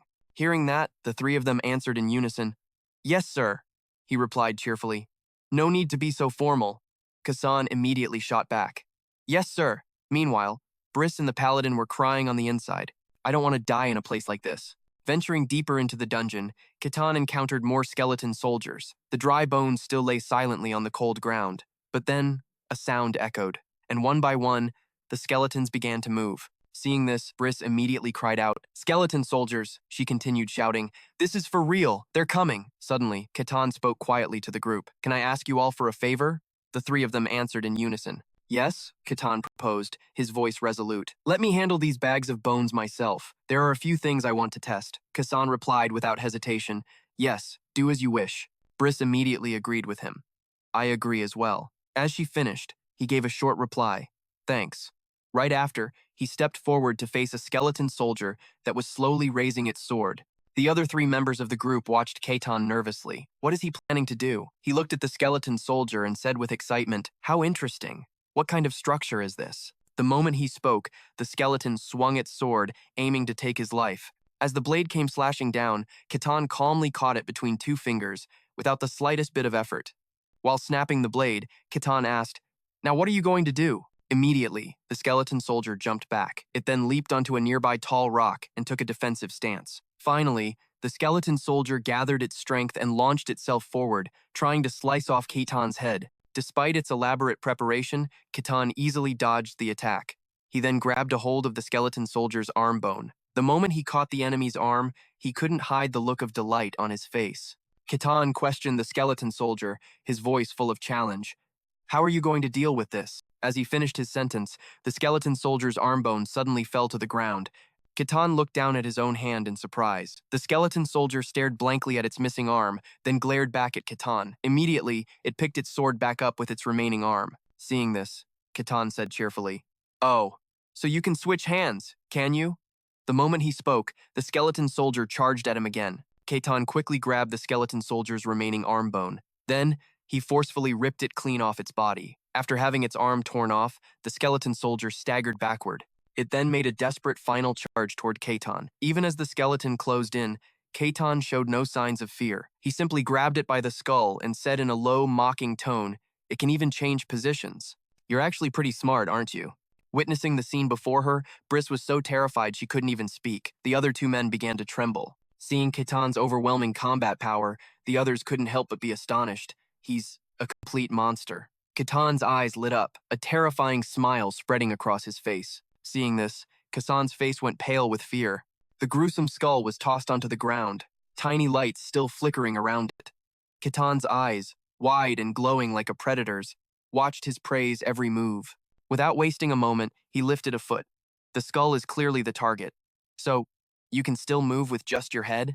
The air fell silent, broken only by Ketan's drawn-out voice. Interesting. After finishing his business, Ketan turned to the group with a bright smile. Have you all been waiting long? Sorry to keep you. Ketan flinched, immediately replying with a tense voice. No, please, take all the time you need. Though Ketan didn't quite understand, he hesitated for a second. Thanks. He quickly turned around and cheerfully led the way. Well then, let's continue on. The three of them didn't dare say another word, quickly answering, Yes, sir. They walked for what felt like an eternity, until Ketan's footsteps suddenly came to a halt. All four of them stopped, not moving an inch further. Kasan spoke first, followed by Khan, who was also looking down the long staircase. The second floor. After another long moment of silence, the group continued, following each other's footsteps closely. Kasan suddenly pulled down the cloth covering his face, letting out a breath. He turned to Kan and hesitated. Maybe we should take a short break? Kan thought for a moment, rubbing his chin. You're right. A little rest sounds good. Kasan immediately bowed his head in gratitude. Thank you. The scene shifts. Sometime later, Ketan sat with his arms crossed, silently resting with his eyes closed. The three of them, Kay, Sanhak, and Paladin Alexander Jotun, sat across from him in an awkward silence. Suddenly, Ketan's voice shattered the stillness. I have a few questions about this dungeon. Bjorn seemed a little startled, answering him, You do? Ketan gave a friendly smile, turning to look at her. It's embarrassing, but I really don't know much. Bjorn was so flustered she almost panicked. No, not at all. Wanting to learn is a great attitude. I don't know everything, but please, ask away. Thank you. Her eyes widened with curiosity as she looked at Ketan. What's on your mind? He touched his chin, thinking about the people living nearby. This dungeon is pretty close to the territory. Doesn't that cause any problems with monsters? Bjorn explained. Basically, monsters from the dungeon don't overflow to the outside. Of course, there are always exceptions, but those rare cases are controlled and dealt with beforehand. Ka-Sanhak cleared his throat, adding to her explanation. Dungeons are natural phenomena. Sometimes they're caves, sometimes towers. Most appear near places where lots of people gather. From their explanations, Ketan began to understand why this dungeon existed here. Bjorn continued her analysis. When a dungeon appears, the territory assesses its danger level. Then we, the outsiders, mercenaries, and guards, are the ones who handle it. Hearing this, Ketan suddenly let out a small smile. Oh, he pressed on. Does that mean there are no dungeons inside the territory itself? Bjorn answered him quickly. No. Dungeons only appear at a certain distance, away from where people actually live. Ketan's face lit up with understanding. If it's a dungeon, there must be a reward for conquering it, right? She propped her chin on her hand, picturing the towering skeleton boss and its treasure. That's right. Usually, there's a boss on the final floor. Defeat the boss, and you get all kinds of rewards. For a dungeon this size, the prize should be pretty decent. A shadow crossed Ketan's face, leaving only the smile on his lips visible. Just like a game. Bjorn looked at him, curious. A game? Realizing his slip-up, Ketan just said, "Ah, I was just mumbling to myself." He quickly changed the subject. "I have one more question." She hesitated for a second. "Yes, of course." Ketan then asked something completely unexpected. Who created this dungeon? A storm of question marks filled Bjorn's mind. Her face was a mask of confusion. What? She stared at him, unable to comprehend why he would even ask such a thing. Dungeons just appear naturally. Nobody creates them. But Ketan sensed that something wasn't right, as if an invisible hand was manipulating everything from behind the scenes. The whole story was just too hard to believe. First, they always appear near human settlements, almost as if someone intentionally placed them there for us to clear. An image of a snake coiling around a red apple flashed in his mind. He added silently, they appear near people and lure them in with the promise of great rewards. Ketan looked at everyone seriously. To me, this feels more man-made than like a natural phenomenon. Hearing this, Bjorn jumped slightly. You know, that's actually true. She touched her chin, deep in thought, realizing she'd never questioned it before because it was just a given. Even Kasan Hak fell into a silent, doubtful state. He had never once thought about it. He'd never even had a single doubt, because it was a fundamental principle, an absolute truth. Could it be that this barbarian was questioning reality itself? He glanced down for a moment. Barbarians have always been known as a brutish and ignorant race, fearsome beasts staring down their prey, their eyes cold and merciless.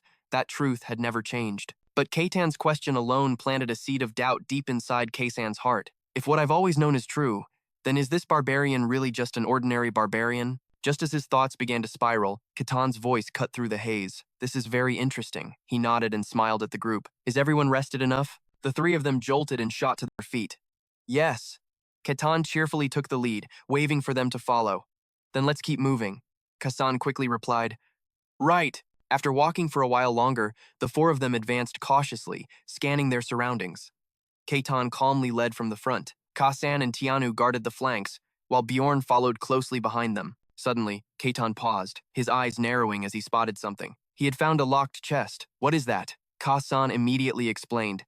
It's a treasure chest, one of the rewards in the labyrinth. If you can open it, the treasure is yours. He closed his eyes, thinking to himself, easier said than done. To open a high-grade chest like that, you'd need a master thief, someone with an expert lockpicking skill, at the very least. But anyone who reached that level would never need to risk their life in a dungeon like this. Too bad, he thought. We'll probably have to leave it. But Ketan's voice pulled him right out of his thoughts. Kasan, open it. Kasan's face went blank, unable to believe what he'd just heard. What the hell? Ketan gestured to the locked chest.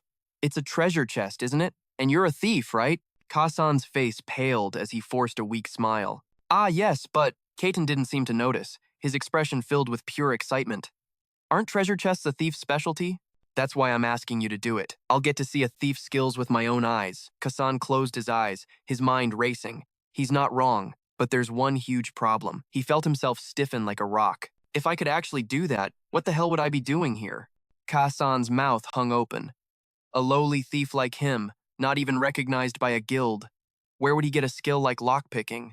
The words were on the tip of his tongue, but he couldn't bring himself to say it. He couldn't tell the truth. Looking at Ketan's eager, hopeful face, he just couldn't speak. That gaze was filled with so much expectation. If he confessed now, it would instantly turn to disappointment. He imagined Ketan's expression changing in a flash, his eyes turning cold. You call yourself a thief, and you can't even do this? Pathetic. The memory of Ketan's boot crushing a skull made Kasan freeze up completely, letting out a silent, internal scream. He just scratched his head, trying to look calm. All right, I'll give it a shot. A short while later, Ketan stood behind him, watching with sparkling eyes, full of excitement. So, you use that kind of tool to pick locks? How interesting. A dark thought crossed Kassan's mind. He's staring right at me from behind. If I fail, I'm dead. His expression became grim. He desperately tried to recall a memory from long ago. Remember the skills I saw when I was just a porter for Times Him, asterisk. That man had been a monster, overflowing with a dark purple power. Ketan watched Kassan's every move from behind. Sweat poured down his face as if he were sitting on hot coals. He was betting his very life on this one thief skill. The scream of the soul. A flash of purple light appeared from behind him, causing the boy's face to drain of color. His eyes flew open, his gaze freezing for a split second. Ketan's eyes widened in pure astonishment, his shoulders trembling beneath his thick fur cloak. His own heartbeat seemed to echo in his chest at the unbelievable sight before him. Kasanhak's eyes were half closed, his cheeks were flushed, and glistening tears welled up at the corners of his eyes. The corner of his mouth curved into a smile that was both sad and relieved. He cheered. I opened it! Bjorn's eyes lit up as she looked over, shouting with joy. Whoa, really? I heard only incredibly talented thieves can open treasure chests like that. I can't believe I got to see it myself. That was amazing. Ketan's eyes shone with excitement as he raised a clenched fist, unable to contain his joy. Is that so? Incredible job, Kassan replied hesitantly. Ah. Huh? Oh, yeah. He glanced to the side, his expression suddenly falling. Kassan let out a faint smile, as if trying to hide the confusion in his heart. His own eyes reflected utter disbelief in himself. He questioned everything. That should have been impossible. What in the world? How did I do something so miraculous with just a glance? He looked away, lost in deep thought. Kassan had always been proud of his ability to survive, but right now, for the first time ever, he was questioning his entire existence. Have I really been trying my hardest all this time? Ketan stood at the prow, arms crossed, gazing down at their prize. So, what's the payout on this? Bjornher followed his gaze. Enough for an average family to live like kings for a month. Meanwhile, Kasa Ann was still frozen in the corner, a lost look plastered on his face. A smirk played on Ketan's lips. Right. Message received. Hearing his name snapped Kasa Ann out of it. Kasa Ann, you're on loot duty. The kid just nodded. Yee, yes, sir. His hand, clutching a silver goblet, reached down toward the mountain of gold. But he paused, lifting the cup to his face as if mesmerized. Suddenly, pure shock and terror washed over him. Someone called his name. His eyes shot open, wild with panic. Cold sweat beaded on his pale face as his hair whipped in an unseen wind. Ketan's voice was low. You need a hand with something? Kasa-an didn't answer, instead letting out a sharp sigh of relief. That was weird. Ketan pressed on. Are you injured? Kasa-an suddenly yelled, Sir, I swear I didn't do anything, leaving the other three totally baffled. With stony expressions, they stepped forward, gazes fixed ahead. But a sharp voice cut through the silence. Hold up! We've got bone soldiers. The group froze, their eyes landing on a pile of bones scattered across the stone floor. Ketan quickly counted the skulls on the ground. Judging by the heads, we're looking at 4 of them. He didn't even hesitate. I'll handle 3 of them. A shiver of fear ran down the others' spines, but they masked it with stoic faces. A vicious grin spread across Ketan's face, his eyes blazing with a purple light. His gaze was sharp enough to cut steel. The last one is all yours. Kasa-an's mind raced. This is a real battle. He quickly snapped back to reality. Yes, sir. Paladin Alexander Jotun and Bjornher echoed in unison. Understood. As Ketan slowly advanced on the boneyard, a skull on the ground suddenly rattled. Its jaw clicked open, and its eye sockets flared with an eerie blue light.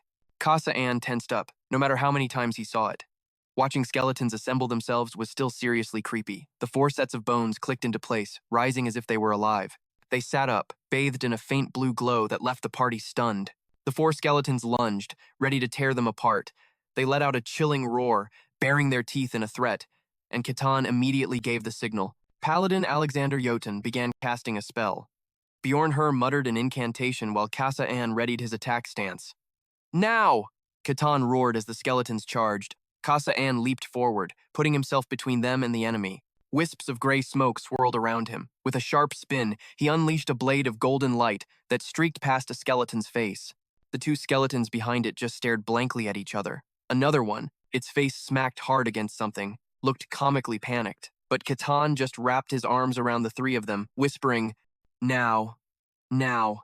A sight this rare doesn't come along often. Don't spoil it. He leaned in closer. I'll take good care of you guys. Just then, the last skeleton swung its sword high. It slashed down, sending a beam of white light hurtling toward Paladin Alexander Jotun. But the paladin was faster, raising his shield just in time. The sword crashed down, forcing the heavy shield back and making him struggle to hold his ground. His face was grim, eyes as sharp as bullets. Suddenly, something erupted from the ground with terrifying force. Kasa-an launched himself into the air, diving in for a back attack. He brandished a sharp dagger, but the loud noise gave him away. With a flurry of kicks, he sent the skeleton flying onto its back. Bjornher's gaze locked onto her target. Her hand, glowing with red and gold light, shot forward as she yelled, "Shadow illusion!" The spell's backlash sent the paladin stumbling to one knee. He almost went face first into the dirt, but his grip on his glowing white sword never wavered. The skeleton mirrored him, forced to its knees. Smoke billowed from its body as cracks began to spiderweb across its bones. The fissures spread rapidly over its entire frame. But with another surge of power, the skeleton was engulfed in blue smoke. "Ha ha!" A satisfied laugh echoed from above. Ketan was just floating there, standing on two skulls while holding two others. "I can't believe I'm seeing such a textbook display of teamwork in action," he continued. "It's a once-in-a-lifetime show." His fist shot out, shattering the very air around him. Ketan caught the glittering fragments in his hand with a smile. "All right, now that the distractions are gone, let's have some fun." A flash of golden light. The blade swung, tearing through the air with a razor-sharp arc straight for the bone soldier. The clash of steel on bone rang through the grim chamber. Kasa-an could only think one thing. No doubt about it, this guy's a total savage. Bjornher and the paladin had complicated looks on their faces, sweat trickling down their cheeks. "He's testing us!" The bone soldier looked ridiculous, kneeling on the ground and clutching its knee in confusion, its eyes and mouth forming perfect circles. Their eyes burned with crimson light, chanting spells, swinging blades. They rushed the final bone soldier, knowing any sign of weakness meant death. Light sliced through the darkness again and again. Finally, the skull lay silent on the stone floor, the last wisps of blue-white light fading around it. Ketan dropped to the ground with a thud. The other three followed, sinking down in silence. For a moment, the air was thick with tension. Ketan thought to himself, no doubt about it, these guys from the Frost Plain are pretty capable. But then, three more skeletons popped up, their jaws locked in an unsettling, comical grin. The monsters on the third floor were all bone soldiers, and in greater numbers. But with Ketan leading the charge, they cleared the level without a single hitch. In the end, Ketan moved like a lightning bolt, crashing into the last of them. He struck them down with a single, devastating blow. Bjornher watched him, her eyes filled with awe and a newfound determination, her hand clenched over her heart. Kasa-an stood facing Ketan, his expression grim and his gaze cold as ice. In the distance, the silhouette of a knight in dark armor sat motionless on a throne of bones, guarding a secret buried deep in the dark dungeon. In the deepest chamber of the dungeon, upon a cold stone dais, the knight in black armor sat on his throne. Faint torchlight glinted off his scarred plate mail as the intruders stood silently below, barely daring to breathe. A bone knight. Bjornher trembled with fear. "It can't be," she stammered. "Why would something like that be in here?" Ketan raised an eyebrow. "So, he's different from the grunts we just fought?" She stressed every word. "Yes, he's strong. Very, very strong." A pair of glowing red eyes ignited in its empty skull. The bone knight stood amidst a swirling vortex of purple mana, its cold blade held ready. Bjornher's eyes were wide with terror, her breath catching in her throat. A bone knight that can wield a longsword that easily. If you're not at a knight's level yourself, you don't stand a chance. "This isn't the kind of monster we can handle. What if we can't defeat it and have to retreat?" she quickly added. "They'll launch an investigation. But if our reason for retreating is justified, we won't get into any trouble." A grin spread across Ketan's face. "Ketan!" Bjornher called out, her voice laced with worry. "That actually makes sense," he replied. The bone knight slowly began to levitate. Its eye sockets glowed intensely as a sinister grin stretched across its skull. It stood on the dais, its massive sword pointed directly at Ketan below. Ketan's voice was barely a whisper, a skeleton that can perfectly maintain its form. "Now this is interesting." As if it heard him, the knight raised its sword high and charged forward. Bjornher froze for a split second, a look of confusion and alarm on her face, realizing something was terribly wrong. Her eyes widened, seeing the imminent threat. "Look out!" she screamed, throwing up a magical barrier to block the bone knight's devastating attack. But it wasn't enough. Cracks spiderwebbed across her golden shield as the knight's magic pressed in. Bjornher gritted her teeth in agony, her breathing ragged. Her golden eyes shone with defiance through the dust and crushing pressure that was bearing down on her. The barrier exploded into a million tiny shards. The bone knight's dark magic surged forward. Luckily, Paladin Alexander Jotun dove in, blocking the massive blade with his own shield. Standing nearby, Bjornher let out a terrified scream. Tendrils of purple smoke coiled off the shield and into the air. The paladin was thrown backward, his breathing heavy and his eyes wide with shock at the power he'd just faced. Ketan glanced over his shoulder. Oh? The paladin was drenched in a cold sweat. A single blow. Had that much force? He thought in disbelief. The Bone Knight's massive frame meant its attacks were on a whole different level. Paladin Alexander Jotun felt a chill. This power was on another level. The knight's eyes glowed with an indescribable, mystical energy. He stood his ground, a wicked grin spreading across his face. His cape whipped in the wind, as a terrifying purple mist coiled around him. Ketal remained silent. He sized up his opponent with one eye half closed, his gaze locked on, turning dangerously sharp. The skeleton knight charged straight for Ketan, but with a single, brutal punch. He sent the knight flying sideways. The creature's face was frozen in a look of idiotic shock. The other three could only stare, jaws on the floor, completely speechless at the sight. Ketal casually clapped his hands, dusting them off as if it were nothing. A faint smirk played on his lips as he muttered, "Was that it?" Ketan stood frozen in the chilling air. His eyes narrowed, muscles tensing with caution as he faced an overwhelming presence. Suddenly, his eyes flew open wide, a flicker of pure shock on his face, as if he'd just witnessed the impossible. Ketan suddenly called out his name, Ketan. Hearing the call, Ketan looked over and answered, "Why, yes?" Before them sat a gleaming wooden chest on a stone dais, sealed by a solid gold lock. "Think you can open it?" Ketan asked quietly. Ketan hastily shook his head. "No way. That's a high-grade security lock. It's beyond my current skill level." A hint of disappointment crossed Ketal's face. "Is that right?" "What a shame," Ketan replied dejectedly. "It's a real pity, but we should just give up." But before he could finish his sentence, Ketal unleashed his raw power with a single, devastating blow. Ketan's eyes bulged out of their sockets, his mouth hanging open in utter disbelief. The wooden chest shattered into splinters. A cloud of dust billowed out from within. The entire party fell silent, waiting to see what treasure lay inside.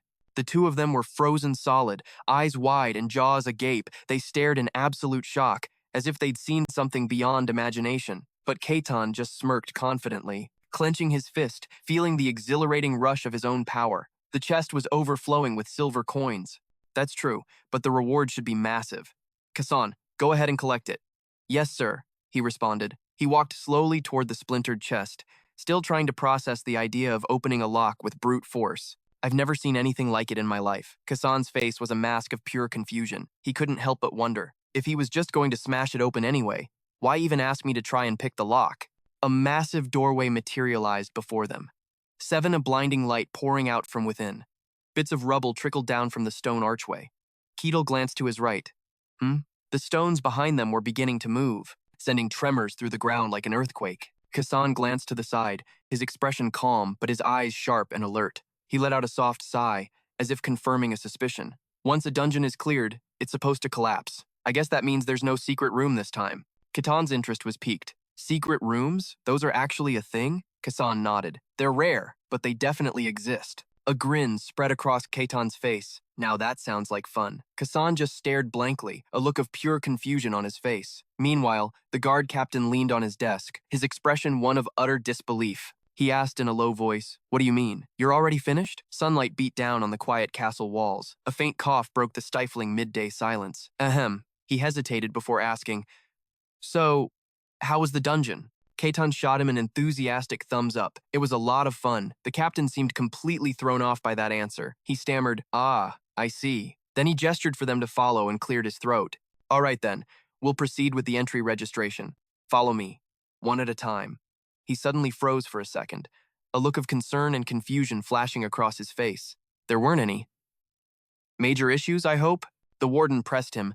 "So you think that Barbarian is fit to stay in our territory?" She rested her chin in her hand, thinking. After a long silence, she answered hesitantly, "I think it should be fine." The captain recalled her words. When it came to the Barbarian, she was always so vague. He frowned, deep in thought. Clearing the dungeon wasn't the point. The process was. The real objective was to weed out any dangerous individuals. "He's not the type to cause trouble," Ketan had said with confidence. The captain had also questioned Paladin Alexander Jotun in private. He'd crossed his arms and stated, "The man is a monster in terms of strength, but he would never harm a soul. He's truly different from a normal barbarian." Ketal crossed his arms, praising his team. Ketan did great work. As a rogue, he handled all the traps and tried the chest. Alexander was also a solid frontline fighter. Her prayers were a huge help to our party too. I see, Ketan had replied. As Paladin Alexander Jotun rambled on enthusiastically, the captain's expression grew more complicated. He thought to himself, something is very strange here. Normally, when strangers party up for a dungeon crawl, they don't praise each other so lavishly. A bead of sweat trickled down his temple. He finally spoke. All right, you are granted entry. But the captain added a warning. Permission is granted, but if you cause any trouble, you will be expelled immediately. Understood? Understood, Ketan replied. A guard brought over a cloth pouch. Here is the reward for clearing the dungeon. You can divide this amongst yourselves. Sometimes the guards would just take the reward for themselves. Ketan accepted the pouch. Thank you very much. But it seemed they hadn't touched a single coin this time. He turned to his party. Shall we split it evenly? Ketan blurted out. Huh? All three of them immediately refused their share. Oh no, you don't have to do that. I'm fine as well. But Ketan insisted. We were a team. We share the reward equally. I won't take no for an answer. Ketan awkwardly scratched his head. Ah, all right then. Ketan pressed on. Great. Now let's go grab a drink to celebrate. Let's find the nearest tavern. Again, the three of them exclaimed in unison. Huh? What did he say? And then they all burst into laughter. The friendly banter and his invitation instantly lightened the mood. A celebration. Oh, right. The three of them just stood there, tears welling up in their eyes, overcome with an emotion they couldn't hold back. Oh man, I think I'm gonna cry. As the gates swung open, Ketan walked through with a cheerful stride, leaving the three gloomy figures behind, still lost in their overwhelming emotions. The captain watched them go, his mind racing. A barbarian who took down a monster-class skeleton knight with a single punch. He recalled the image of a tall swordsman facing a powerful young man, at least as strong as a full-fledged knight. This was no ordinary barbarian. He was a legend. An anomaly. He stopped in his tracks. With a flicker of resentment in his eyes, he barked an order. I'm reporting this to the Lord. You two, guard the gate. Sir, the guard replied. A grand, magnificent castle stood tall, its halls filled with luxury. The captain stood at the door, his hand over his heart as he announced himself. Lucan Barkin's voice rang out. Enter! The captain remained at the door, hand still on his chest. My lord, I have a report. Lucan Barkin's expression remained neutral. What is it? He was Lucan Barkan, lord of the Bakan region in the Kingdom of General. The captain's gaze was sharp, his voice steady but laced with extreme caution. Captain of the 1st Security Division, reporting to the Lord. A barbarian has entered our domain. The palace was majestic under the moonlight, but it was the breathtaking splendor of the interior that truly left one in awe. Lucan Barkin's voice cut through the silence. And you already granted him entry? The guard captain confirmed it. Yes, my lord. That in itself is not the issue. The lord was confused. Then what, precisely, is the issue? The captain had no choice but to state his concern plainly. He's too powerful, my lord. His strength alone is enough to be a problem. Lucan Barkan wasn't one to be easily impressed. How powerful? But as the captain recounted the events, the lord grew visibly agitated. The reports say he defeated a skeleton knight with a single punch. Lucan Barkan's brow furrowed so intensely it nearly touched his hairline. A skeleton knight? The monstrous image formed in his mind. The kind of monster that requires a full-fledged knight to even stand a chance, and he finished it, in a single strike. Deep down, Lucan Barkan had always held a prejudice, seeing barbarians as simple-minded, uncultured brutes who solved every problem with raw power. Even the Lord broke out in a cold sweat. Then, is he a top-tier warrior? The captain couldn't say for sure. There is a strong possibility, my lord. Lucan Barkan was a man who always prepared for the worst, and he could be even stronger than that. The guard captain felt powerless to help. His true limits are impossible to gauge. The lord was at a loss for what to do. A warrior of that caliber, who is also a barbarian, a race that believes might makes right. This was going to be a massive headache. And yet, Lucan Barkan's solution was unexpected. For now, bring him to me. The captain was stunned by the order. My lord, will you be safe? But the lord had already made his calculation. Letting a man that powerful roam freely in my domain is the greater risk. It's better that I meet him face to face and see for myself. The captain of the guard was still on edge. This whole thing screamed danger, but Lucan Barkan wasn't even breaking a sweat over his defenses. We have our own knight. Still, the lord's next words caught him off guard. He glanced over at his knight. What do you think? The knight's assessment was purely instinctual. He's strong, sure, but he's just a barbarian, a mountain of muscle without a single thought in his head. The lord's knight was dripping with confidence. Against my swordplay, taught by the Sword Saint himself, that guy doesn't stand a chance. Lucan Barkan gave a slight nod, accepting his knight's guarantee. He gave the order to the guard captain. Go get the barbarian. I'll speak to him myself. On the table, a magnificent feast was laid out. Ketan tore into a chicken leg, absolutely loving it, with just a few drops of sauce left on his lips. Everyone just stared, completely floored by his insane appetite. The table went silent. Aladdin, Kassan, and Bjorn were totally speechless. He slammed his cup down on the table. Only after he was finished did Ketan offer his praise. This stuff is amazing. Great restaurant. I like how quiet it is, too. It's on me today, so eat all you want. She let out a laugh, trying to cut through the thick tension. Ketan turned to the paladin. You're a holy knight, right? The man answered calmly. Yes. So, what's your holy power? I didn't see you use any during the dungeon raid. The paladin awkwardly explained. I'm still in training, so my holy power hasn't awakened yet.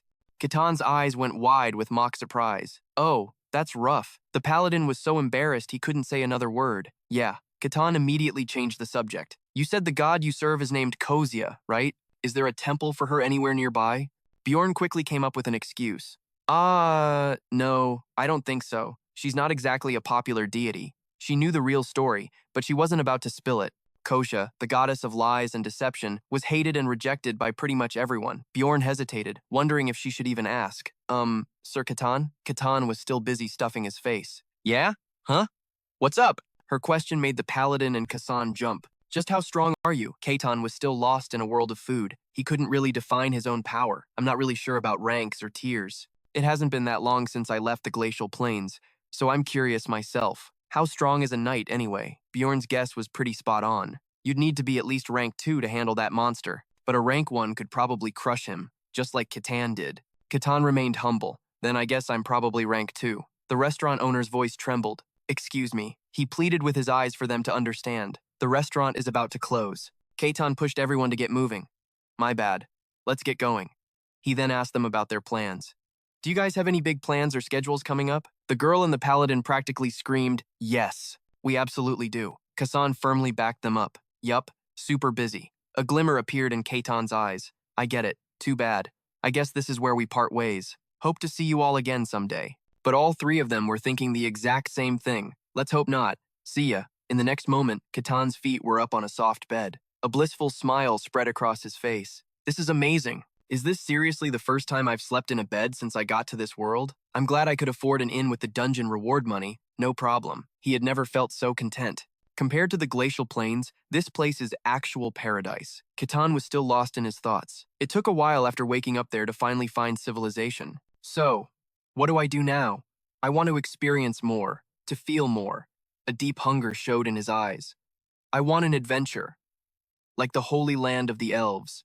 There were so many things Ketan had yet to do, like see the magic tower and the capital city. He closed his eyes, letting his mind rest. Sunlight streamed through the window. Ketan woke up, still in a daze. He quickly wiped away some drool from the corner of his mouth. It was early, but the captain of the guard was already there to see him. Did I wake you? My apologies. Ketan just wanted to know what was going on. What can I do for you, Captain? The man cleared his throat to get the rasp out of his voice. The captain was here with a message. The Lord wishes to see you in person. Ketan couldn't believe what he was hearing. Whoa, the Lord?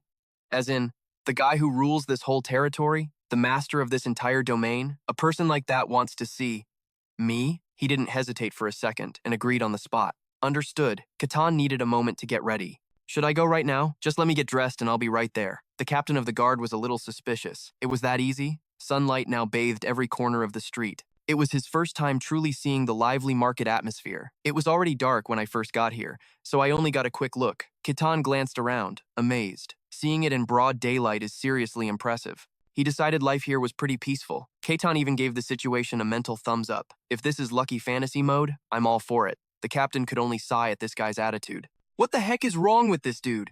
The guard captain forced himself to stay calm for the mission. We don't have much time. We need to get back as fast as possible. In the blink of an eye, they were at the palace. I've brought the barbarian, my lord. Lucan Barkan signaled the guards at the door. Let him enter. Ketan strode into the grand hall. The lord extended a hand. It's a pleasure to meet you. Lucan Barkan gave a brief introduction. I am Lucan Barkan, the lord of this Bakan territory, under the kingdom of Gen. Ketan responded politely to the man. It's an honor to meet you. the rightful lord of the Bakan territory. Ketan bowed his head slightly to show respect. I am Ketan, the barbarian. Barkan's eyes practically popped out of his head at the gesture. He was so stunned he couldn't even speak. A single thought raced through his mind. A barbarian is shaking my hand? He struggled to keep his composure. Barbarians never shake hands. To them, strength is everything. No exceptions. I guess I've lived long enough to see it all now. Barkan's entire demeanor shifted in an instant. It seems you've learned some basic etiquette.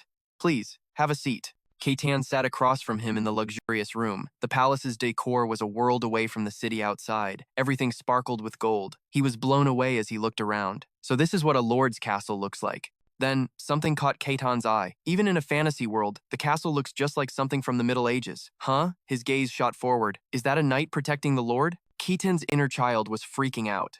When I was a kid, I loved playing RPGs as a knight. I never thought I'd get to see a real one in person. So cool. It's exactly like I always imagined. The knight felt someone staring at him, and the Lord's Knight immediately jumped to the worst conclusion, killing intent. He always saw others with suspicion, and to him, that intense stare was definitely killing intent. How dare he release that kind of aura in front of the Lord? Without even thinking, the knight's hand went to his sword. You fool! You won't be leaving this place alive. He waited for Barkan to finish speaking. The reason I called you here is simple. I just want to confirm a few things about you. Ketan crossed his arms. Be my guest. What do you want to confirm? Barkan asked. Where did you come from? His answer was long, but didn't hit the main point. Is that really what's important to you? I came from the coldest place in this world, a land buried in pure white snow. It seemed the Lord already suspected it was the Glacial Plains. Barkan weighed his words carefully. He really is the legendary barbarian warrior from the stories. And he's standing right in front of me. But the Lord was still full of doubt. It's hard to believe, isn't it? Ketan explained. It's a brutal place. Whether you believe me or not is up to you. Barkan needed more information. Then let me ask you something else. He seemed even more nervous than Ketan. Just how strong are you? The Lord needed an answer so he could prepare for the worst. The real question was just how terrifying this man's power could be. Ketan told him the simple truth. That's the wrong question. I have no idea what the standards for strength are out here. The Lord was out of options. I see. Barkan turned his head and looked at his knight. The knight understood his lord's intention without a word. The lord had found another way to test Ketan's power. In that case, how would you like to have a little spar with one of my knights? If you agree, I guarantee you'll be rewarded handsomely. Don't you get what's happening? A friendly match? Elki is looking forward to your performance. It's not a death match, of course. I trust you'll keep it within limits. Ketan flashed a brilliant smile. Now this is what I'm talking about. His completely calm attitude seemed to startle the man. A duel with a real knight. He couldn't have even wished for something like this, and now it was happening right before his eyes. Not just any knight, but one from a world of fantasy, a wielder of magic and steel armor. This was a chance. Mystic arts and aura, a chance to witness true combat skill. I've been really looking forward to this. For some reason, Luke was gripping the arm of his chair. He still hadn't let go of his prejudice against Ketan. I knew it. A barbarian is still a barbarian. No matter how polite he seems, that wild, battle-hungry nature of his will never change. Both the Lord's Knight and Luke could feel it. A bloodlust radiating from him.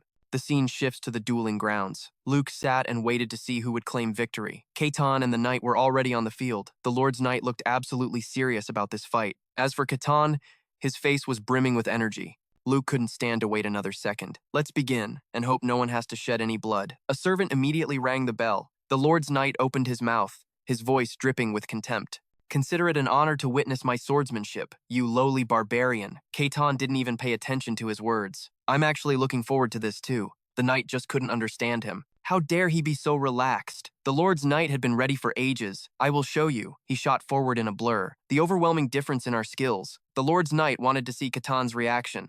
Now then, let's see what you'll do. Barbarian. In the blink of an eye, 3 sword points appeared. It turned out he was using a sword with 3 blades fused together. Ketan looked a little panicked when he saw it. Ketan couldn't react in time. The 3 green glowing blades stabbed straight for him, making him doubt his own eyes. Is this an illusion? Ketan's face went blank, but his body reflexively dodged with lightning speed. No, this is no illusion. The knight attacked relentlessly but couldn't land a single hit. A thought flashed through Ketan's mind. All 3 swords are real? So this is his sword art? His opponent watched Ketan's dazed face as he dodged, just as I thought. The knight smirked triumphantly. You're struggling just to evade my blade. Well, I'm impressed you can even do that much. He felt victory was already in his grasp and wanted to end the fight now. But this battle didn't need to go on any longer. Suddenly, Ketan's loosely clenched fist rose in front of him. His expression was completely unreadable. He just gave a casual, indifferent flick of his fingers. The knight's sword instantly shattered into a dozen pieces. The sudden reversal was so shocking, he couldn't believe his own eyes. Huh? What was that? Ketan gave him no time to recover. In a single heartbeat, he appeared right in front of the knight, his hand shooting out towards the man's chest. His hand clamped down on the knight's chest plate. The veins on his hand bulged as the sturdy armor began to deform. With a powerful tug, Ketan ripped the chest plate into tiny fragments. The knight's body was sent flying backward. He flew through the air, mouth agape, seemingly knocked out cold. Lucan Barkan's eyes and mouth went wide as he screamed out loud. What? The armored gauntlet fell limply to the ground. The knight was thrown a great distance, slumping to the ground after crashing into a wall. All that was left was a deep scar in the earth and a massive dent in the wall. Watching his knight get defeated in a single blow, Lucan Barkan couldn't believe what he had just witnessed. A thought echoed in his shocked mind. In a single blow, a Tier 1 knight was defeated. What kind of terrifying power is this? With a steady pivot, Ketan turned and smiled at him. I believe that concludes our business, right? Lucan Barkan didn't answer right away, just staring in shock, speechless for a long moment. He finally collected himself and spoke slowly. Yes. Luke's mind was still reeling from Ketan's terrifying power. A barbarian who can take down a Tier 1 knight with a single strike. That's monstrous strength, at least transcendent level. But that's just the minimum. The true depths of his power are immeasurable. His expression grew incredibly serious. A barbarian possessing that kind of strength could very well shatter the balance of the entire world. An image of a heroic man with a sword and a dragon flashed in his mind. If that's the case, then I must inform Times him *. One of the few people in this vast world who holds the title of Sword Saint. Lucan Barkan lowered his head slightly, muttering to himself. It's about time for him to make an appearance anyway. I wonder if he'll find this interesting. As soon as he finished speaking, a voice suddenly echoed. Are you perhaps referring to me? Lucan Barkan jumped, his gaze immediately snapping toward the voice. The window was open, letting in the sun and a breeze, causing the thin curtain to flutter gently. And right in the middle of it all stood an old man in a green robe, arms crossed, calmly watching him. Lucan Barkan let out a long sigh. He glared at the man who had suddenly appeared in his room. Your hobbies are as bizarre as ever. The old man laughed calmly in response. Everyone needs a little entertainment. This man was none other than the Sword Saint, Ken. The old man kept his arms crossed.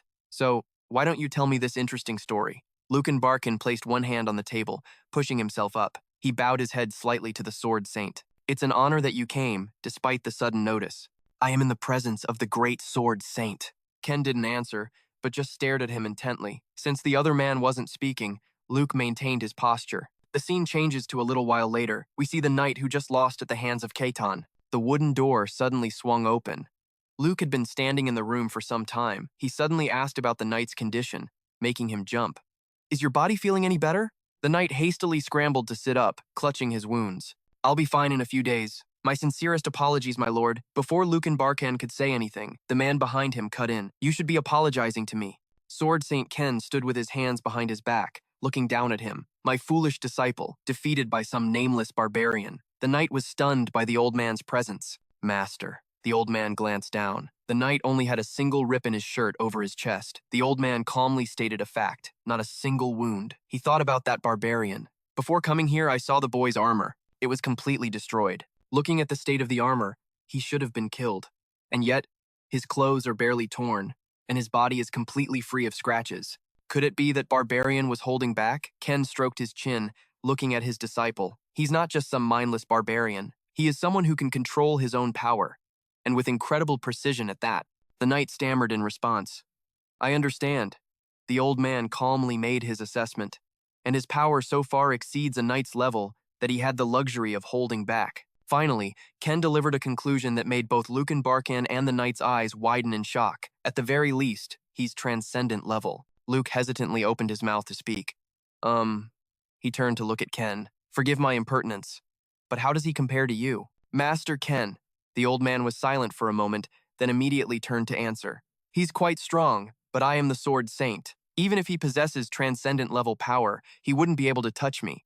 Luke felt a little more at ease. Ken stroked his chin thoughtfully. But I didn't sense him using any aura, and yet his power has already reached that level. The old man's words made Luke's eyes widen in disbelief. That's impossible through any conventional means. Is this the power of a barbarian from the Glacial Plains? The image of Ketan appeared in his mind. Lucan Barkan was completely lost in his own thoughts. At first, I didn't believe it either, but it seems he truly did come from the Glacial Plains. Ken let out a deep in thought.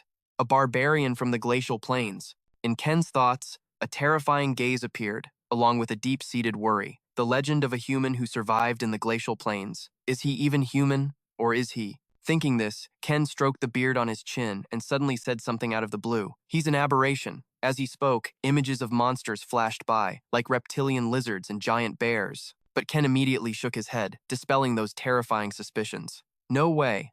Lucan Barkin's face went blank, not understanding what the old man meant. Huh? Horrifying images of aberrations appeared in Ken's mind. The old man explained, if he were truly an aberration, he would have never shown mercy to a human. I was mistaken, and yet there was still something that bothered him. But that's the Glacial Plains we're talking about. Ken was deeply confused. Why that place? And why at this specific time? Seeing the old man's pained expression, Luke asked without understanding, is something wrong? Ken pushed the questions out of his mind. It's nothing. We'll deal with that later. Model. His Majesty was no different. The thought of those armored soldiers before the snowy mountains gave him a headache, always making the most absurd demands. Kale snapped his head toward Luke. That's not our concern right now. His response was strange, but Kale had to accept it. I understand. His gaze remained fixed on Luke. That barbarian. Is he still in this territory? Yes. He said he was staying, so I assume so. Kale's path changed in an instant. His face hardened as he turned to leave. I have to see this for myself. Just then, outside the castle walls, a voice rang out. So what's your next move? The captain of the Bakken Guard, drenched in sweat, said nothing. Across from him, Ketal slowly began to speak. Ketan recalled the day before. Lord Lucan Barkan had handed him a small pouch, saying, "This is your reward for the match." Then, the Lord had calmly declared, "From now on, I will not interfere with your actions in my domain." Back in the present, Ketal rubbed his chin. I don't have a solid plan, he continued, but it would be better if I could get my identity verified. It's a huge pain having to clear a dungeon every time I enter a new territory. Hearing this, the captain offered a suggestion. If that's your worry, there is one way. You could get a high-status individual to act as your sponsor and vouch for you. Or, you could become a mercenary. The captain went on to explain the benefits. If Ketan built a solid record as a mercenary and was recognized by the guild, his identity would also be officially accepted. Asterisk, however, asterisk, the captain thought, asterisk mercenaries are just glorified errand boys. Asterisk, asterisk, at least, until they reach a certain rank. With this barbarian's strength, finding a sponsor would be way easier. Asterisk. At that word, Ketan's eyes widened. A mercenary? His eyes lit up as he asked, "There's a way like that?" An image flashed in his mind. A lone mercenary, slaying monsters in a dangerous forest. A professional monster slayer, the very embodiment of a romantic fantasy world. Ketan's interest was piqued. So where do I need to go to become one? The captain hesitated. Well, there's a guild.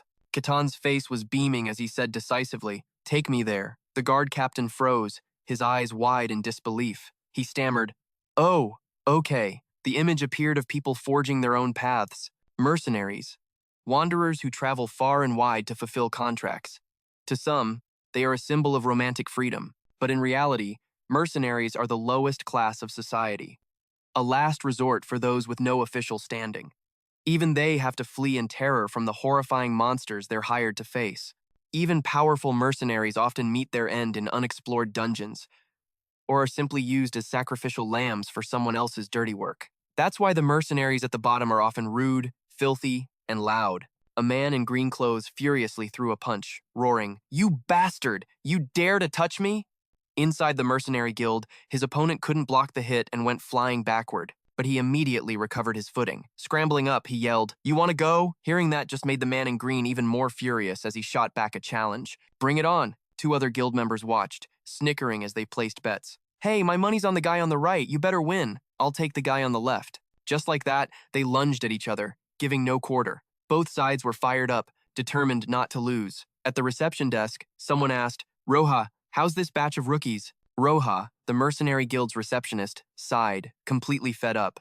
"Ugh, hopeless. They're all a bunch of weirdos." She recalled Paladin, a lunatic claiming to be a holy knight, and then Kassan, a common thief, and finally, a priestess of Kozia. The priestess herself seemed fine, but the deity she served was completely untrustworthy. Roja let out another long, weary sigh. The pink-haired receptionist beside her chimed in, "Is that so? What a shame." Asterisk. Not a single decent person shows up, asterisk, she thought gloomily. Asterisk. And these uncultured mercs just fight all day. Asterisk. Her mind drifted to a fantasy. Asterisk. If only a prince on a white horse would rescue me from this receptionist job. Asterisk. Just then, the door slowly opened, and someone stepped inside. Lost in her melancholy thoughts, Roja was suddenly startled. She lifted her eyes and saw a strange visitor standing before her. Ketan stepped into the guild, his eyes wide with excitement as he looked around. So this is the guild, huh? Even the two men brawling on the floor paused to stare at the newcomer. No way. Is that a barbarian? Everyone else in the guild just froze, gaping at Ketan. But Ketan himself was completely at ease, filled with an excited energy. Ketal sat down, crossed his arms, and stated his purpose clearly. I'm here because I want to become a mercenary. Hearing his words, Roja was so stunned she started to tremble. The color drained from her face as she stammered. You want to be a mercenary? May I ask? Your purpose for joining? Ketan answered her slowly. There are many reasons, but I heard that if I become a mercenary, my identity can be officially recognized. Roja spoke cautiously. That is true. However, to get your identity recognized through the Mercenary Guild, you'll have to build up a significant record of achievements. Are you okay with that? He was decisive. No problem. Roja moved on. All right, I'll register you as a mercenary. The fee is 5 silver coins. Can you tell me your name and age? He placed 5 silver coins on the counter. I'm Ketan, he said slowly. As for my age, I don't know. Her fingers tapped quickly across the panel. I'll just put down an approximate number then. A moment later, Roja presented him with a tag. All done. Your mercenary registration is complete. This is your mercenary tag. She didn't forget to add a warning. It's the symbol of a mercenary, so don't you dare lose it. Ketal stared at the tag in silence. He picked it up, gazing at it intently. I'm in, he said with satisfaction. Ketan immediately asked, Are there any quests available? I want to start right away. Roja was a bit surprised and hesitated. Quests. Right. Roja carefully handed a board to Ketan. These are the quests you can accept at your current rank. He took it, a look of surprise crossing his face. Wait a minute. This is it? On the board were F-rank quests: herb gathering, basement cleanup, sewer maintenance, street sweeping, and night patrol. Roja could only offer a strained smile. Since you're currently an F-rank mercenary, these are the only quests available to you. Inside, she was bracing herself. Asterisk, barbarians are notoriously prideful. What if he suddenly explodes in anger? Asterisk, asterisk. Should I call for security? Asterisk. She forced herself to continue. If you complete these simple tasks and build your record, you can take on harder quests. The moment she finished, Ketan pointed. I'll take this one. Roja's eyes widened as she looked at the board. It turned out Ketan's very first quest, Askin, was herb gathering. She hesitated, asking again to be sure. Are you sure? He answered calmly. It's a job that needs to be done, isn't it? Not a problem at all, Roja stammered. I see. Filled with excitement, Ketan asked, So where do I find these herbs? Roja held out a drawing of the plant. You'll have to go just outside the village. They look like this. Ketan snatched the paper. Got it. I'll be right back. Yes, she stammered. Watching him leave so enthusiastically, Roja was dumbfounded. Asterisk, what was that? Asterisk, he seemed so relaxed. Asterisk. Finally, he opened the door and left the guild hall. On a quest to go gather some herbs, Roja was completely frozen. Even the pink-haired receptionist trying to snap her out of it got no reaction. Meanwhile, Ketan had reached the forest. He spotted a familiar-looking herb. He held up the drawing to compare it. Ketan stared for a moment, then wondered aloud. This herb is supposed to heal wounds? It looks a little strange. He took off his fur cloak and tossed it onto the lush green grass. All right, time for Ketan to play the part of a simple herb gatherer. He was hyped for this quest, all decked out in his UV-blocking gear. Let the first mercenary mission begin. Who knew UV rays were still a thing in another world? A little fun fact from Ketan. About an hour later, at the Mercenary Guild, Roja froze. In front of her was a massive sack of herbs. Ketan just casually asked, Is this enough? Roja stammered, It's more than enough. Inside her head, she was freaking out. Was this guy some psycho trying to destroy the entire herb field? But then, her eyes lit up. Roja took one look at the herbs Ketan gathered and was amazed. Their condition was perfect. Most mercenaries just carelessly yanked them out, making them practically worthless. Hearing that, Ketan felt a surge of pride. I might not look it, but I'm pretty confident in my meticulousness. Roja had to agree. She handed a silver coin to Ketan, thanking him for his hard work. The reward for the quest, a single silver coin. He imagined all the delicious bread he could buy with money he earned himself. Of course, it was only enough for the cheapest meal. Still, this was the first money he'd ever earned from honest work. Ketan couldn't hide his joy. He was getting all emotional. Clutching the single coin, he quickly said, "I'm totally satisfied. Can you give me the next quest right away?" Roja just stared at him blankly. Huh? She blinked, completely baffled. What is with this guy? There's no way that reward should make anyone this happy. This barbarian, he was as happy as a kid getting a present. The sun's still up, so I want to get as much done as possible. Roja couldn't help but wonder, why does he look so thrilled? She was crying on the inside. Oh man, this new mercenary is a total weirdo. The F-rank quest board listed herb gathering, basement cleaning, and public sanitation, all of which he finished in record time. The only quests left were street sweeping, the night patrol, and warehouse cleaning. Ketan pointed to the last one and made his decision. I'll take this one. Roja just silently processed this. After herb gathering, this was his third cleaning quest. She looked at Ketan, whose eyes were shining brightly at her. Don't tell me. Barbarians are into cleaning? She didn't know what else to say, so she just stuttered. Right. Please accept this quest request. A few moments later, he opened the warehouse door to start the mission. A girl in a white hat heard someone enter and turned around. Ketan, full of energy, announced loudly, "I'm here to clean the warehouse." The red-haired girl got spooked and clutched her broom tightly. Ketan calmly asked, "Are you the owner of this warehouse?" She slowly replied, yes. But inside, she was completely shocked. A barbarian got to work. He effortlessly lifted a stack of crates with his bare hands. Cleaning a warehouse was easy stuff. Moving things around was no problem. Then, Ketan grabbed a broom and started sweeping, sending a cloud of dust right into the throat of a nearby young man, making him cough. The next quest was street sweeping. He grabbed a broom and got started. Controlling his strength was a bit tricky at first, but he managed without any major issues. Just then, as Ketan was busy sweeping the streets, someone was watching him through a pair of binoculars. An old man observed him for a while, completely confused. What the hell is he doing? The old man thought to himself. He's clearly at least transcendent tier, strong enough to level an entire kingdom with his fists. The man thought about the power Ketan hid behind that gentle face and grew even more puzzled. In other words, if he just showed his true power, he'd be hailed as a hero anywhere. Yet here he is, doing a normal street sweeping job. The old man watched him diligently sweep back and forth, and he wasn't half-assing it either. Ketan was cleaning with everything he had, sweeping all the dirt into a dustpan. The old man saw it all and could only marvel. He's actually taking this seriously. The man lowered his binoculars, staring at Ketan from afar, unable to shake his confusion.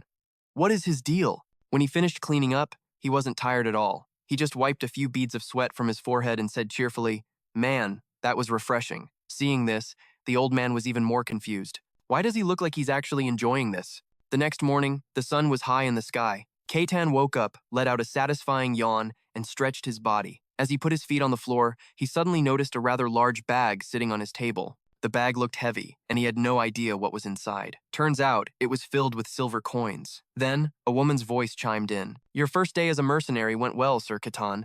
This is your reward for 15 quests." His eyes widened as he stared at the bag of money. Ketan immediately picked it up. Roja, sitting across from him, smiled gently. "That's 15 silver coins." He couldn't hide his absolute delight. Pure joy was written all over his face. Ketan grinned and thanked her. "I'll be back again tomorrow." With a satisfied smile, he started his second day in town. At that moment, a little girl was sobbing her eyes out, hugging her mother. The townspeople around them were frozen, staring at someone. It turned out, Ketan was just walking past them. His powerful presence made them all stare with wide eyes. As he walked, he suddenly stopped in his tracks. It seemed Ketan had spotted something and let out a small gasp. In the distance was a beautiful and intricately designed old building. A library. He knocked and stepped inside. The librarian glanced over at the new guest and offered a greeting, but a terrifying aura radiated from Ketan, making the librarian freeze. She clenched her fists, unable to speak. He asked in a low voice, "May I read the books?" Ketan walked over to the bookshelves, picked out a few volumes, and sat down at a table to read. He was completely absorbed, a look of fascination on his face. The librarian, at her counter, found it strange to see him so focused. That old man was also tailing Ketan, watching his every move. He was utterly shocked to see him diligently reading. A barbarian! Reading a book? Unbelievable, he thought. But there's no doubt about it. Do the barbarians of the Ice Plains have customs different from everyone else? Ketan just kept reading, a slight smile on his lips. Or is this one just a special case? A moment later, he closed the history book and murmured, "So the Empire won in the end." Having read it all, he started piecing together the events. A few years ago, Manhwa had come to the Ice Plains, saying she would sell weapons to the kingdom for their war against the Empire. In the end, though, the Empire won that war. The Empire's flags were raised as a symbol of their victory. Now, the Empire was incredibly powerful, and the Vayakan kingdom had become little more than a vassal state. The Empire's knights were always ready for another brutal war. The Empire had already swallowed half the human world and was still expanding. They feared no opponent and struck without hesitation, as if they intended to devour the entire world. Ketan stroked his chin, musing, "World conquest, huh?" Then his eyes lit up again, filled with historical curiosity. "All right, that's enough about humanity. Time for something more interesting." He pulled out a book on non-humans to see what it had to say about the other races. Ketan flipped through the pages, lost in thought. It was a compendium of non-human creatures. The book was filled with fantastical things. A magnificent cave filled with sparkling crystals actually existed in this world. The world's greatest cave, full of rare ores like jewels. The Dwarven Cavern, Mantiana. Then there was the beautiful, lush green elven village of Appia, and the city in the clouds of the angel race, Lair, a majestic and unreachable holy land. The holy land of all elves. Saga Garden? This place had been shrouded in mystery for years. No one knew where it was. Even the most powerful rulers had tried everything to find its location, but they all failed. Reading this, Ketan seemed intrigued, so a lot of people must have tried to find the elven holy land. Then suddenly, his eyes shot open, as if he'd discovered something incredible. Ketan brought the book closer to his face, reading every word carefully. Wait a second. Are there other places like the Glacial Plains? This world is crawling with terrifying spots, demon realms that reject all human life, teeming with abominations. And there are countless such domains. But 5 of these domains are on a completely different scale.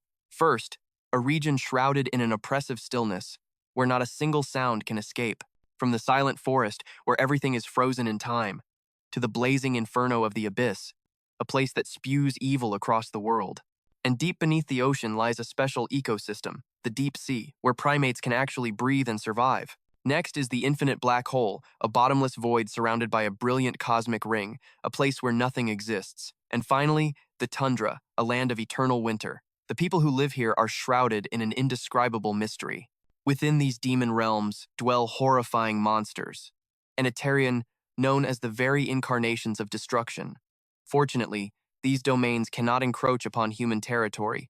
Reading this, he couldn't help but be amazed. Just how vast is this world? He stroked his chin, lost in thought. So there are more places just like the Glacial Plains. A moment later, Ketan rose from the table. This must be all the information they have here. He glanced at the librarian and gave a slight nod. This was really helpful. Thanks a lot. She practically jumped out of her skin, stammering in reply. Yes, of course. With that, Ketan headed back to the Mercenary Guild. He walked up to the receptionist and asked, "Roja, what kind of quests are available today?" She looked up in surprise. "Sir Ketan, you're here." His eyes lit up as Roja smiled brightly at him. "Here are today's mission requests." Meanwhile, the old man continued his surveillance. Every single move Ketan made was strange. He turned to leave, muttering to himself, "I suppose I'll have to meet him in person." This man was Ken, the Sword Saint, and this was his second day observing Ketan. On a quiet moonlit night, the sound of footsteps echoed on the street. A satisfied smile played on Ketan's lips. He thought to himself, another 10 requests cleared today. He felt the pouch of coin at his hip and couldn't help but grin. It all adds up, even the small jobs, he mused. The streets were completely empty. He was the only soul walking in the night. The day I'm recognized as a true mercenary isn't far off. Feeling cheerful, he started whistling a tune as he walked. But from a nearby alley, a figure was watching. Suddenly, the man lunged out, startling Ketan. The stranger's glare was intense and menacing, his face hidden by a large hood. The 2 men faced off, the air thick with tension. Ketan cut straight to the point. "You've been tailing me all day." The old man flinched, completely baffled. "Huh?" Ketan crossed his arms. "What do you want?" Faced with the direct accusation, the old man's mind raced. How did he possibly detect me? His face went pale, his jaw hanging open in sheer disbelief. I completely concealed my presence. No matter how sharp his senses are, finding me should have been impossible. When Ken didn't answer, Ketan's hand instinctively went to his coin pouch. "Don't tell me you're a mugger?" He shifted into a combat stance, ready to strike at a moment's notice. This only made Ken even more dumbfounded. After a long, awkward silence, Ketan's brow furrowed. "Not gonna answer?" he growled. "So I was right. Security seemed decent here, but I guess there are still thugs lurking about." Sweat started pouring down the old man's face. He was completely speechless, stammering internally. Oh man, would he even believe me if I told him I'm a sword saint? Seeing the man freeze up like that, Ketan was stunned. An old man resorting to mugging? He thought with grim certainty. The economy must be way worse than I imagined. Then an idea struck Ketan. He put a hand to his chin, his eyes gleaming. Taking him down and turning him in would be a nice achievement. Ken flinched, completely frozen. What? That sinister grin on Ketan's face left the old man speechless. Then, a thought crossed his mind. This might actually be a good opportunity. He thinks I'm just a common thug. He clenched his fist, raising it into a fighting stance. A direct confrontation is the best way to gauge his true power and identity. But just as he decided this, Ketan suddenly took a step back. The old man looked up, startled. He moved before I could even act. Ketan's body seemed to sway unsteadily. Then, with a sudden whoosh, he vanished, leaving only a gust of wind in his wake. The old man's face contorted with fear. He vanished? In the next instant, Ketan reappeared right in front of him, but he looked different, menacing, with glowing eyes, and his presence felt 2, even 3 times larger than before. What is this pressure? As Ketan's hand shot forward to grab him, the old man stomped his foot, unleashing a blue aura from his entire body. If I hesitate for a second, he twisted his body, barely dodging the grab. He'll snap my neck. Seeing him finally react, Ketan let out a deep, amused laugh. Ketan grinned, staring him down. Not bad. But Ken was in a state of pure shock, his eyes wide in terror. Impossible. He almost caught me. He stumbled backwards and fell to the ground, his mind reeling in fear. If my reflexes were even a fraction of a second slower, I'd be done for. But the most terrifying part is that I can't sense a single shred of aura from him. Ketan stood with his arms crossed, letting out an amused chuckle. Ken stared into his eyes, his mind racing. To move with that kind of speed, with just a purely human body? Ken pressed his lips into a thin line and swallowed hard. The warm-up is over. This is for real. He launched himself forward, his entire demeanor changing in an instant. It was like he was a completely different person. I'll use my full power. Ketan said nothing, his expression hardening as he stood his ground. Then in a flash, he vanished once more, leaving only the wind behind. In the blink of an eye, he was behind Ken, grabbing his arm. The sword saint gritted his teeth, twisting his head to look back in sheer disbelief. I was defeated before I even began. How? I expanded my senses to their absolute limit, and I still couldn't react? Ketan twisted his arm behind his back, as if apprehending a common criminal. A look of utter despair washed over Ken's face. This wasn't just a grab. It felt like my arm was clamped in solid bedrock, my entire body being dragged along with it. His body completely immobilized. Ken squeezed his eyes shut and let out a pained cry. What kind of monstrous strength is this? He clenched his jaw, enduring the immense pressure. This wasn't even a contest of strength. It was just overwhelming. I can't let it end like this. He braced himself, pouring all his energy into resisting. The aura exploding from his body grew even more intense. In that case, I'll unleash everything I have. Seeing the old man unleash his true power, even Ketan was surprised. His eyes widened as his grip on the man's wrist began to loosen. Unconsciously, his hand slipped, unable to hold on any longer. A violent, blinding light erupted from the sword saint. Ken broke free, sliding back a great distance. Ketan looked on, slightly confused, staring at his open palm, where faint traces of the man's blue aura still lingered. Ken narrowed his eyes, panting heavily as he watched Ketan with extreme caution. But Ketan just grinned brightly and said cheerfully, Wow, muggers these days sure have a lot of fancy tricks, don't they? The sword saint was rendered speechless. Why does he insist on calling me a mugger? His eyes widened in realization as he analyzed the power he just felt. That was a manifestation of mana, at a level only the absolute elite can reach. He'd cloaked his entire body in it. Why would a being of that caliber resort to mugging? He glanced at Ketan's genuinely impressed expression, and realized with dawning horror, he actually believes I'm a common thief. Finally, Ken lowered his head and let out a weary sigh. He could feel the overflowing energy within his body. I released my mana on pure instinct. Released mana of that level can shred solid steel. A normal human body should have been obliterated by the mere touch of it. And yet, he's completely unharmed? Just what kind of body does he have? The old man couldn't wrap his head around it. How could someone possibly withstand raw mana with their bare hands? Seeing Ken just standing there, frozen, Ketan finally spoke up. I don't know what kind of cheap trick you're trying to pull, he said, slowly closing the distance, but I think it's time we ended this little game. The old man sensed danger, his hand immediately flying to the hilt of his sword, ready to strike. His eyes went wide with disbelief, wondering what kind of stunt the kid would pull next. Ketan leaned in close with a friendly smile, then used a single finger to push the sword back into its sheath. Ken looked up, his entire body trembling. That one simple move made his eyes bulge out like a frog's as he let out a terrified scream. He gritted his teeth, desperately trying to pull out his sword, but it was useless. He was being completely and utterly dominated by a single index finger. Suddenly, the old man flinched. While one hand held the sword down, Ketan's other hand was reaching out as if to grab him. To his shame, tears started welling up in his eyes. An old man, crying like a baby. Is this how it ends? Ketan's arm shot forward, closer and closer. The smile on his face vanished, replaced by a deep grunt. The terror was too much. Ken passed out cold. Ketan then casually tossed the man over his shoulder like a sack of potatoes. So this is what they call a robbery in this fantasy world. The captain of the Bakan Regional Guard froze in his tracks, his mouth hanging open, trying to process what he was seeing. What is this barbaric display? Ketan held his hand out. The old man, Ken, was still out cold, and Ketan's face was a mask of pure, emotionless sincerity. He presented the man to the captain, who immediately recognized the unconscious figure, but his mind went completely blank. What the hell is happening? Why is the Sword Saint Ken here? Don't tell me that barbarian actually attacked Sir Ken. What am I supposed to do now? Seeing the captain's confusion, Ketan stated it plainly. I've captured the robber. The words hit the guard captain like a bolt of lightning, his jaw nearly dropping to the ground. A robber? Ketan's face lit up, hoping he could get something out of this. If I hand him over to the guards, this will count toward my mercenary achievements, right? The captain couldn't comprehend a single word. His brain completely short-circuited. He just stood there, buffering, unable to load the situation. What in the world is going on? He looked them up and down, trying to analyze the scene. A man who had reached the absolute peak of swordsmanship, the sword Saint Ken, was currently passed out, and this legendary figure had been captured by some barbarian in the most humiliating position imaginable. The captain finally found his voice and tried to explain, "That man, he's not a robber." Ketan was startled and immediately jumped to a conclusion.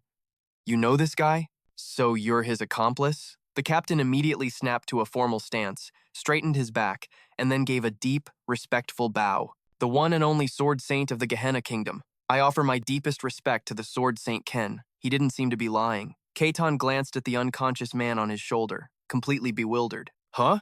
The old man's face darkened, sweat pouring from his brow, but he didn't say a word. Ketan was still doubtful. He gave the old man a little shake and wondered, a sword saint? A title that epic, and he gets mistaken for a common robber? His eyes sharpened as he stared down the captain, challenging him directly.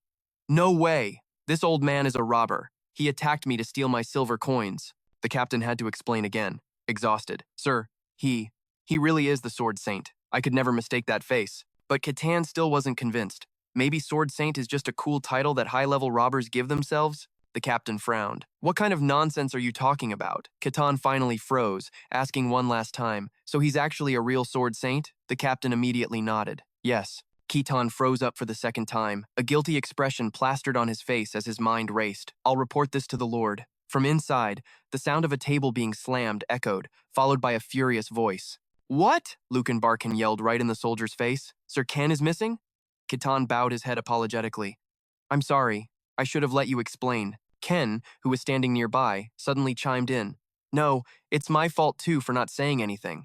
The two of them sat facing each other, the silence thick with an awkward tension. It was so cringe they couldn't even look at each other. A panicked Lucan Barkan burst through the door. What in the world is going on? He saw Ken sitting silently in front of him and stopped to catch his breath, his mind racing. I suspected Sir Ken would seek out the barbarian for a duel, but I never in my wildest dreams thought he would actually lose. Sir Ken was defeated by that barbarian. I don't know the details, but that's the hard truth. Then he looked at Ketan and everything clicked into place.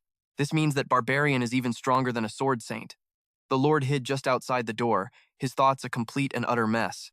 Of course, there are different tiers even among the transcendent masters. Sir Ken only recently became a sword saint, so maybe he's on the lower end. An image of Ketan's intimidating, savage appearance flashed in his mind. But still, a sword saint is someone who has achieved a legendary title, and this barbarian defeated him. That makes this guy a completely uncontrollable monster. After a moment, he pressed his lips together and sighed to himself. My head is killing me. Lucan Barkin slowly stepped forward, speaking in a calm, gentle tone. It seems there has been a bit of a misunderstanding here, so I will take my leave. You two should probably talk things over. With that, he paused at the door, leaving the sentence hanging in the air. The room fell into a dead, awkward silence.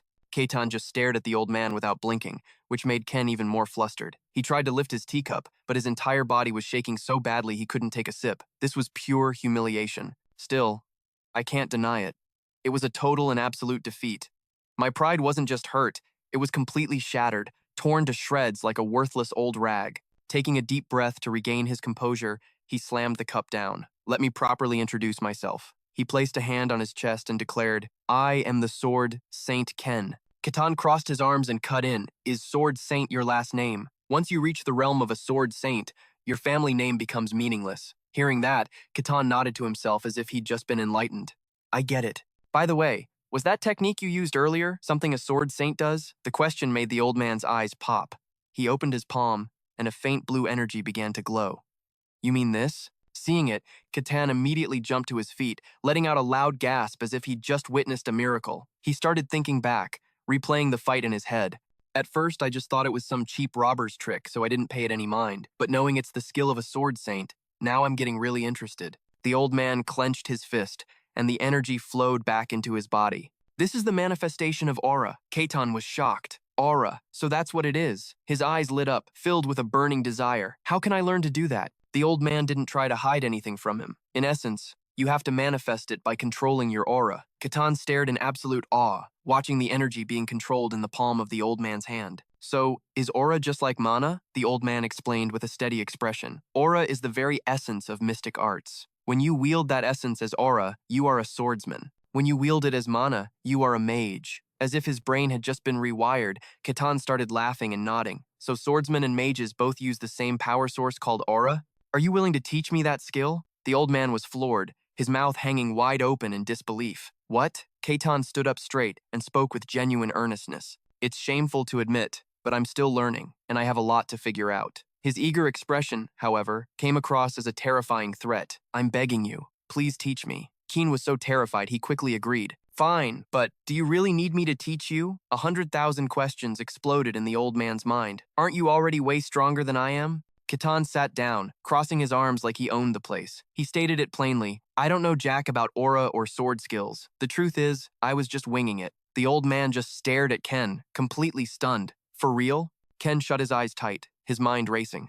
That's right, I'm a sword saint, he thought. I may have lost, but I never even drew my blade. Fine, I'll teach this barbarian a thing or two about the way of the sword, and show him what true greatness looks like. He started imagining all sorts of epic scenarios.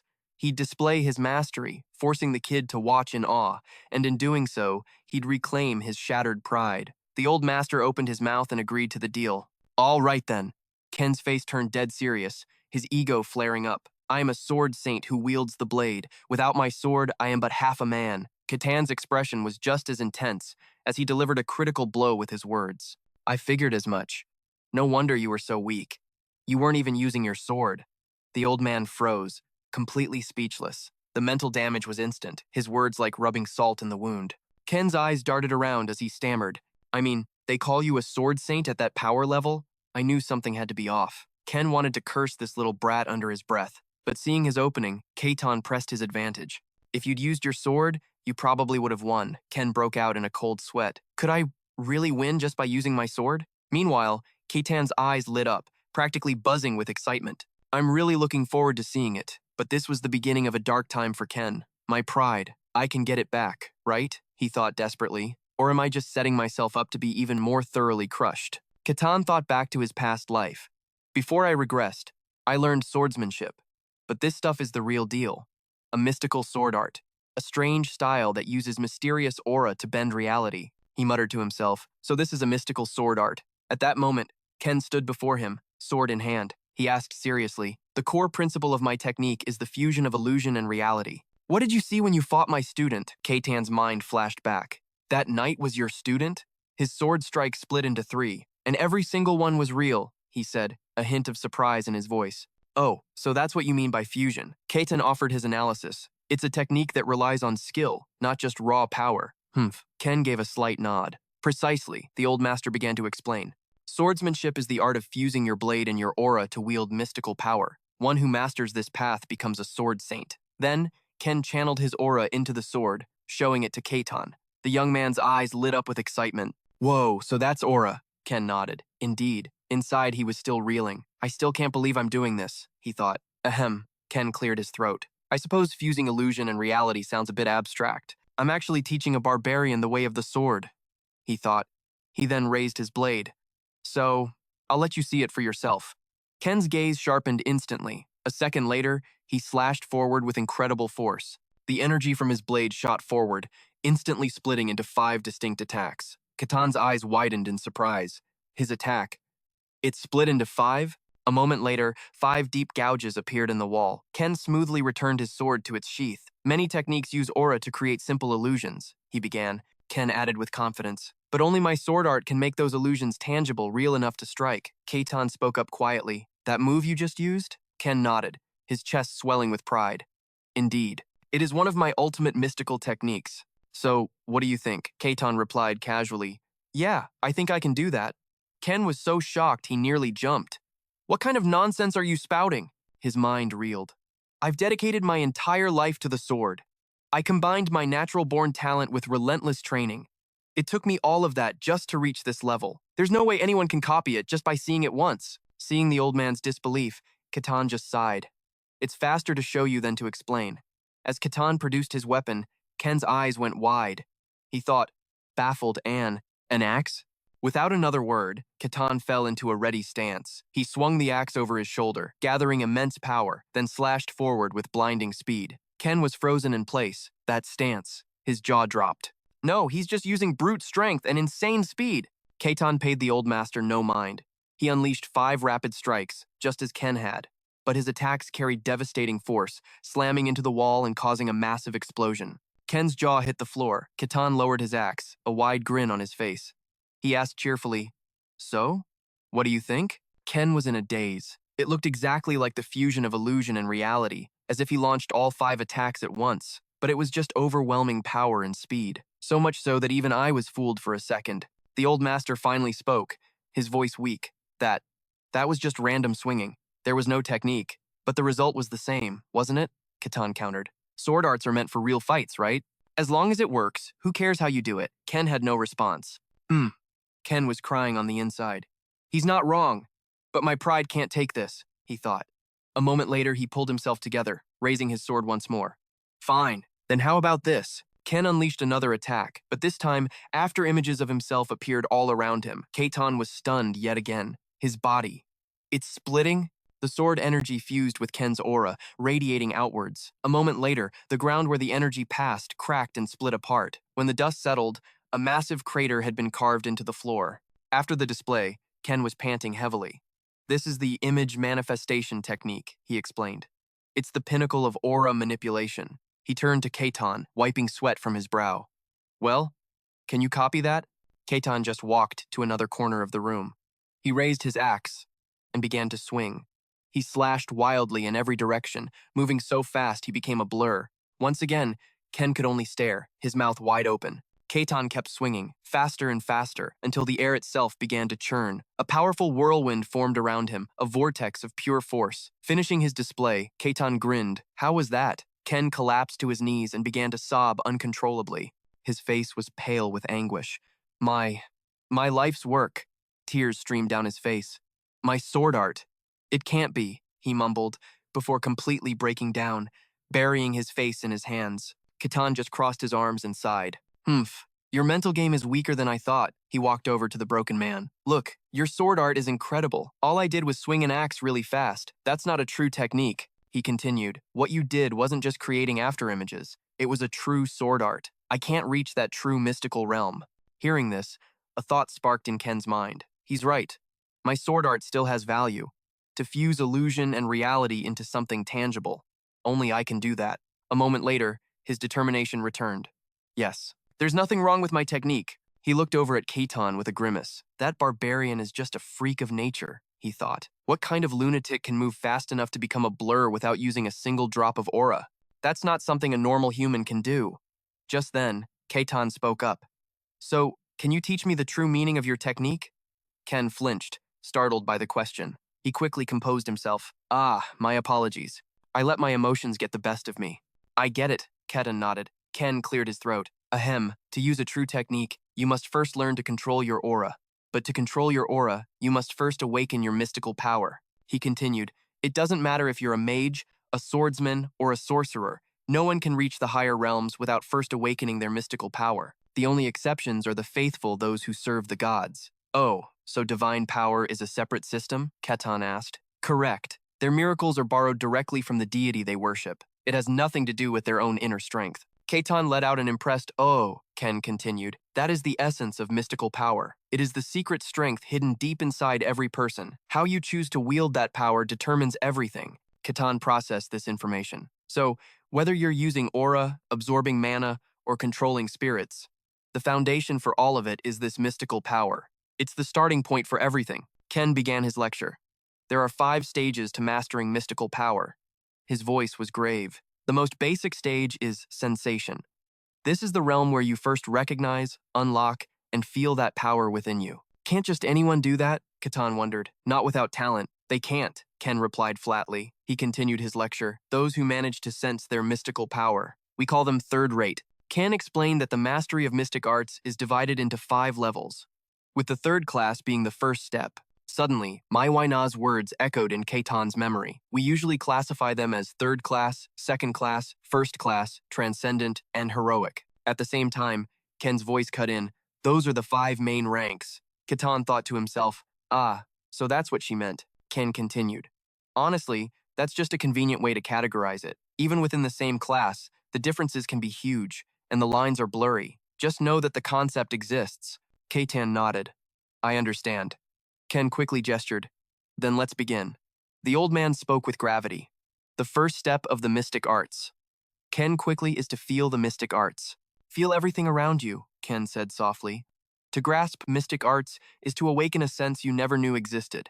Expand your senses to their absolute limit, Ken went on. Feel the wind brushing past you. Feel the warmth from the earth, and notice every vibration it carries. Among all that, he instructed, find a presence that is different. Ketan sat intently, trying to follow his words. But after just a few seconds, his eyes shot open. He spoke softly to Kane. I don't feel anything. Kane stuttered in disbelief. Really? I assumed, with your strength, you'd sense it immediately. He thought to himself, it's not a rule, but the truly powerful, even without magic, tend to grasp mystic arts more easily. Perhaps you're an exception. Ken stroked his beard, asking doubtfully, or could it be the influence of the White Emperor's foreign essence? Ketan rested his chin on his hand, musing, I'm not sure.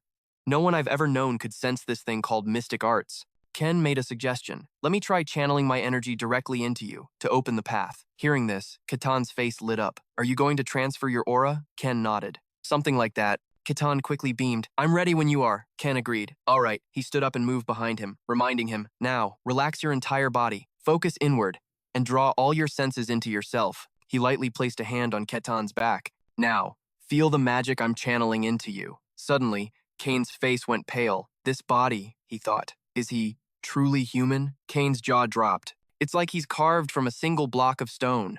How densely packed are these muscles? Is he even human anymore? Seeing him frozen, Ketan turned his head in confusion. Ken? Startled, Ken snapped back to reality. Ah, forgive me. My mind wandered for a moment. Regaining his composure, he said, let's begin. He thought, I'll start the flow of aura. The key is to awaken the path to the mystic arts within him. Finding it is the goal, Ken told himself. It shouldn't be too difficult. But then, Ken froze once more. He wondered, baffled. What is this? To his shock, he realized, I can't find the path to the mystic arts in his body. No. To be more precise, Ken's face paled as he looked at Ketan. I can't even reach it. He muttered internally. No matter how far I extend my aura, it touches nothing. It finds nothing. The more he searched, the more he realized it was like swimming in a bottomless abyss. No, he thought in terror. It's like being crushed by the pressure of the deepest ocean. Sweat beaded on his brow as he spoke. This is not good. He cleared his throat, hesitating. Ketan looked up, slightly alarmed. His face darkened. What do you mean? Not good? Are you saying I have no talent? Ken stammered. No, it's not that. Just channeling my aura into you isn't enough. To find the mystic arts, he continued, you must find the path within yourself and awaken the power that sleeps there. Ketan hesitated. I know, but... Ken quickly cut him off. I cannot find the path to your mystic arts. Hearing this, Ketan's eyes went wide. Are you saying I can't learn it? Ken added softly. No, not exactly. I can't even confirm if it exists within you at all. What is that supposed to mean? Ketan asked, bewildered. Ken replied, your body is abnormal. To find the mystic arts, he explained, my aura must reach deep inside, but your body is too dense. My aura can't penetrate far enough, Ken worried. I've never seen anything like this. Can a purely physical body actually block aura? Beside him, Ketan thought glumly. So even a sword saint is helpless? Huh. After a moment, he pouted. So I'll never be able to learn the mystic arts? Kane replied, it's hard to say. I can't confirm anything one way or the other. I don't even know if the path exists inside of you, he continued. Ken offered some gentle advice. You should find a sword saint with more profound aura control, or perhaps visit the mage tower. He bowed his head apologetically. In any case, I am sorry, Ketan replied quietly. It's fine. He rested his chin on his hand, thinking, there's still hope. That's enough for today. A second later, Ketan quickly stood up.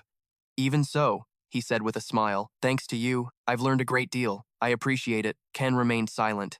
He thought back to the barbarians he'd met before, wild, uncontrollable people who lived for plunder, drink, and violence, utterly rejected by society. But this man is different, Ken mused. He asked, have you ever considered joining this kingdom? Ketan tilted his head.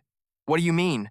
Ken answered. I'm talking about pledging loyalty to the kingdom and receiving a rank. With your power, you would rise high. I would even be willing to sponsor you. Ketan smiled.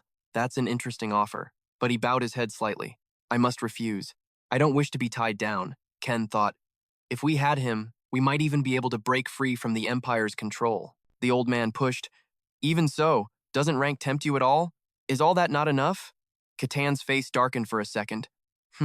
Then, he broke into a grin and replied, I'd rather just enjoy my freedom. Ken was clearly stunned by his answer. He stammered, Is that so? I understand. Ketan held out his hand with a cheerful smile. Either way, I appreciate the offer. I won't forget this favor. Ken fell silent again, lost in thought.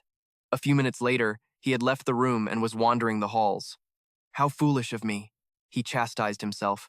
He was still reeling. To think I could control him, even for a moment, it was impossible. He reflected grimly. That barbarian acts only on his own will. He might cooperate with others, but that's as far as it goes.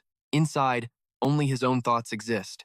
I have no idea what he's thinking, Ken speculated, and that might make him even more unpredictable than the others. He thought wearily, a man from the demon realm, a barbarian of the White Emperor. After a moment, Ken let out a long sigh. Ha, he muttered to himself, invading the demon realm. What on earth is the Emperor planning? In Liu Kei's study, the man asked with a grim face, Is it true? Does the Emperor really intend to conquer the demon realm? Ken replied, He's doing it under the guise of reconnaissance. Liu Kei asked again, disbelieving, Are you serious? Ken sighed, Absolutely. He probably thinks he's the reincarnation of some ancient emperor. Regardless, that's a problem for the future, he added. We haven't even taken over all the human territories yet. Liu Kei's face grew pale with exhaustion. It's only a matter of time. Yes, Ken reminded him. This land is still part of the Empire. We could be summoned at any moment. It's best to be prepared. Liu Kei nodded. Thank you. Ken let out another long sigh, leaning back in his chair. The world was already in chaos, and now the Emperor is half mad. What a headache. Hearing this, something clicked for Liu Kei. He asked in a low voice, Does that mean the rumors are true? Ken confirmed quietly, Yes. The demons have begun to mobilize. Liu Kei was aghast. Ken continued, The recent dungeon outbreaks are abnormal too. Nothing is certain, but some are saying the contamination of the demon realm is leaking out. Something is happening, he thought, and whatever it is, it will be a catastrophe for humanity. Then, as if remembering something, Ken said, Then again, maybe the strangest thing of all is already right here among us. Liu Kei nodded slowly. Indeed, Ken asked quietly. What do you think of him? Liu Kei hesitated. I don't know. He seemed tense. At the very least, he is not an enemy. But he added, Uncertainly, beyond that, I can't say anything more. Ketan quickly left Liu Kei's estate, walking cheerfully down the street. Suddenly, he paused, looking around. The townspeople and their children saw him and immediately flinched away, shrinking back in fear. When Ketan looked toward a man walking ahead, the man quickly ducked behind a wall, terrified. Ketan paused in thought. He touched his chin. Are they scared of me? Is it because of my clothes? He mumbled to himself. Or is it because I'm not wearing what they consider proper attire? A vest made of beast hide should be fine. But he feared it didn't look very civilized. They probably think I'm some kind of madman and want nothing to do with me. He'd gotten it all wrong. Suddenly, a look of pure determination flashed in his eyes. All right then, Ketan declared. He was going to buy some civilized clothes. At a fancy suit shop, the door creaked open. The owner looked up to greet a customer but froze solid. Welcome. His face went pale. Ketan stormed in, announcing, I want to buy clothes. A barbarian? The terrified owner thought. He bowed low, stammering, "My apologies, sir, but I'm afraid we have nothing in your size." Ketan just grunted and asked, "Humph, what a pain. So there's no way?" The owner bowed even lower. "If you're willing to wait, sir, we can custom make a suit for you." Ketan's mood brightened instantly. "Oh, really? Then do it." The owner cautiously lifted his head. "Yes, of course. We'll contact you when it's ready." But inside, he was panicking. What if the guy doesn't like the suit? He imagined Ketan roaring in anger. "You call this clothing?" The poor guy was already picturing his own funeral. Meanwhile, Ketan was on his way to the guild when he suddenly stopped. "Huh? What's this?" On the ground at his feet lay a blue gem. Ketan quickly scooped it up. He examined it with curiosity. A gemstone? The rock in his hand glowed with a beautiful blue light. Ketan narrowed his eyes, studying it. He tucked the gem into his pouch. "Well, I'll just ask the guild about it." A little later at the guild hall, Ketan pulled out the orb. "Do you have any idea what this is?" he asked the receptionist, Rosa. He placed the gem in her hand. "I found it on my way here." Rosa looked it over. "It doesn't look like a normal orb, but it's not exactly a gemstone either." She studied the gem. The surface is perfectly smooth, like someone polished it. As she held it, the gem pulsed with a faint blue light. Rosa's eyes glazed over. "There are no markings or engravings at all. Why does it feel so valuable?" she mumbled. Seeing her zoned out, Ketan snapped his fingers loudly. The sound jolted Rosa back to reality. She looked down at the gem in her hand, confused. "You okay?" Ketan asked gently. Rosa was flustered. "Huh? What do you mean?" Ketan replied. "You looked like you were totally mesmerized by that orb." Rosa asked again, puzzled. "Me?" Ketan sighed. "Yeah, well, whatever. Forget it." Rosa stared at the gem for another moment. "Still, there's something strange about this orb. I can feel a weird energy coming from it. Do you want me to have it appraised?" she offered. Ketan grinned. "Thanks, but I'll figure it out myself. That's half the fun." He then changed the subject. "Anyway, what kind of quests are available today?" Rosa snapped back to business. "Ah, yes. One moment, I'll get the request board." She presented him with a list of jobs. Street sweeping, sewer cleaning, pulling weeds, digging potatoes. Ketan cheerfully scanned the list. A few hours later, as night fell, Ketan tossed another pile of coins on the table. He stretched out on his bed with a grin. "Ha, another glorious day." He picked up the blue gem again, studying it. "But seriously, what the heck is this thing?" he muttered. Rosa looked like she was losing her mind over it. "Does it have some kind of power?" Suddenly, Ketan frowned. "Huh?" A voice was coming from the orb. "Come to me." Ketan shot up in disbelief. Did I just hear this thing talk? The call echoed directly inside his head. "Come to me?" he wondered. "What the hell? Is this thing trying to lead me somewhere?" Ketan said, feeling helpless. "And now there's a map in my head. Some kind of mind control magic?" The gem in his hand pulsed with an eerie, dark blue light, repeating its call. "Come to me." Ketan let out a long sigh. He glanced out the window at the night sky. "All right, let's go." The voice from the gem continued. "Come to me," Ketan snapped, annoyed. "I said I'm coming. Now shut up." He quickly followed the path the gem laid out in his mind, then suddenly looked up. In front of him was a dark cave. "So this is the place?" Ketan smirked. From inside the cave, a skeletal monster was watching his every move. The orb called out again. "Come to me." "I'm here," Ketan replied softly. "So where's the one behind this voice?"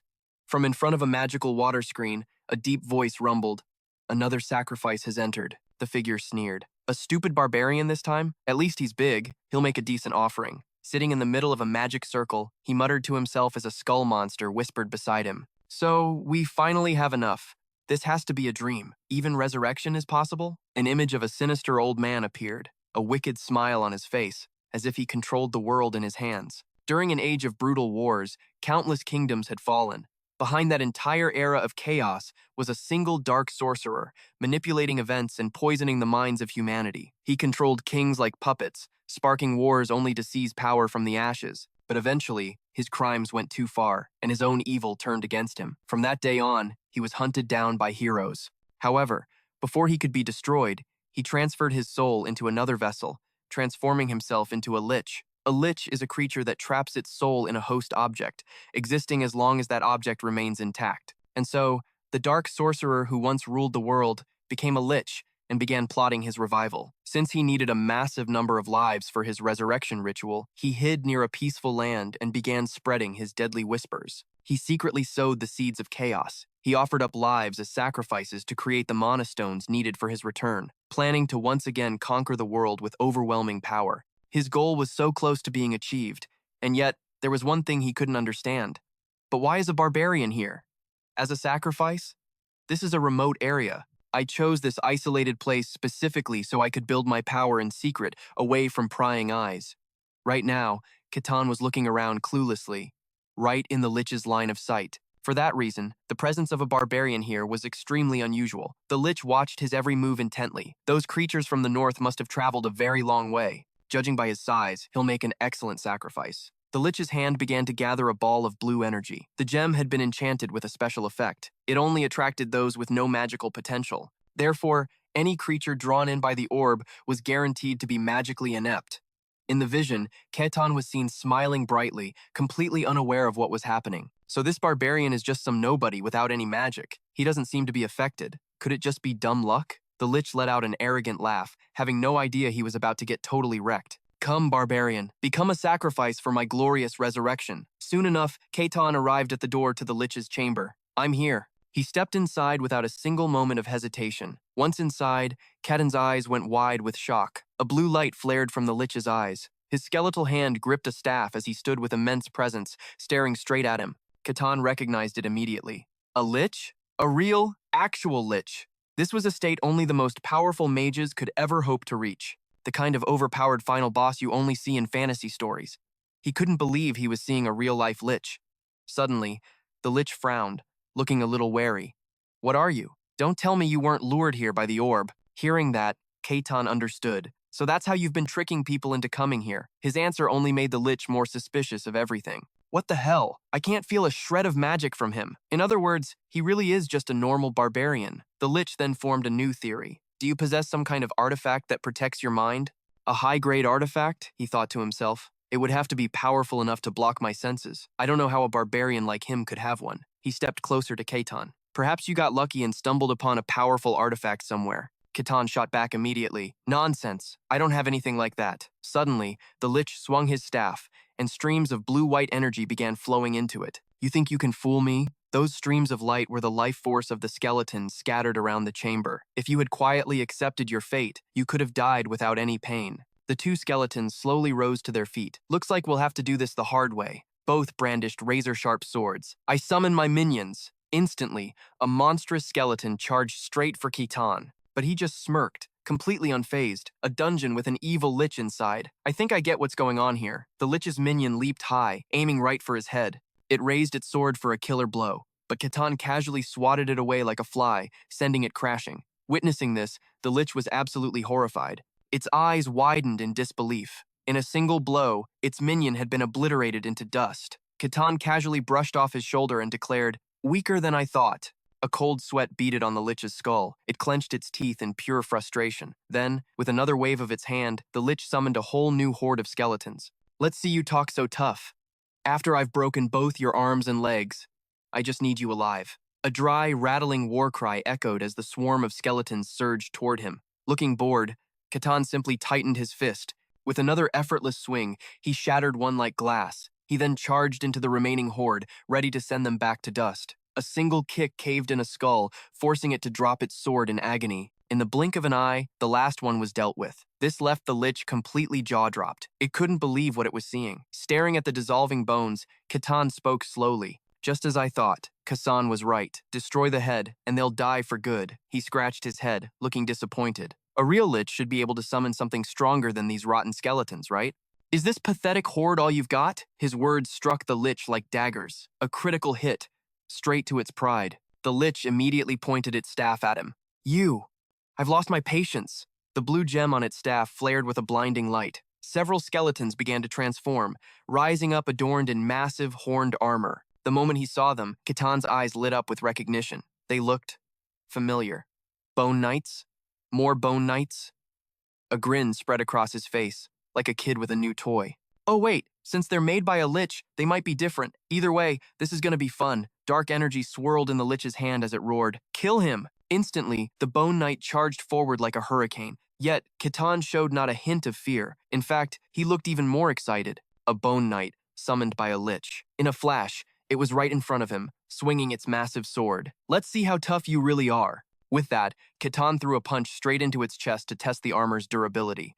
With a flick of his wrist, he sent it flying for meters, slamming it into the cliff wall with a massive explosion. Rock shattered into 1,000 pieces as thick dust filled the air. But as the dust settled, a figure was still standing. It was the Bone Knight. It hadn't been defeated. Instead, it opened its jaw wide. Seeing this, Ketan just casually commented, "Oh, you're tougher than the last one." A green light flared in the Lich's eyes as it commanded, "Unleash all of your mana." Immediately, a wicked green aura exploded from the Bone Knight's body. It turned its full attention to Ketan. He just stood there, watching it approach.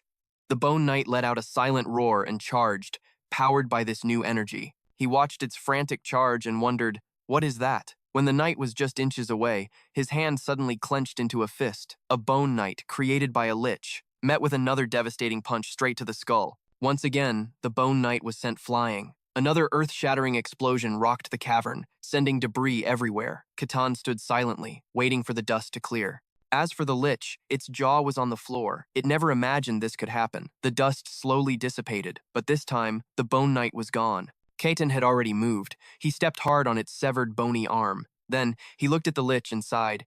It was a little different, I guess. But in the end, not by much.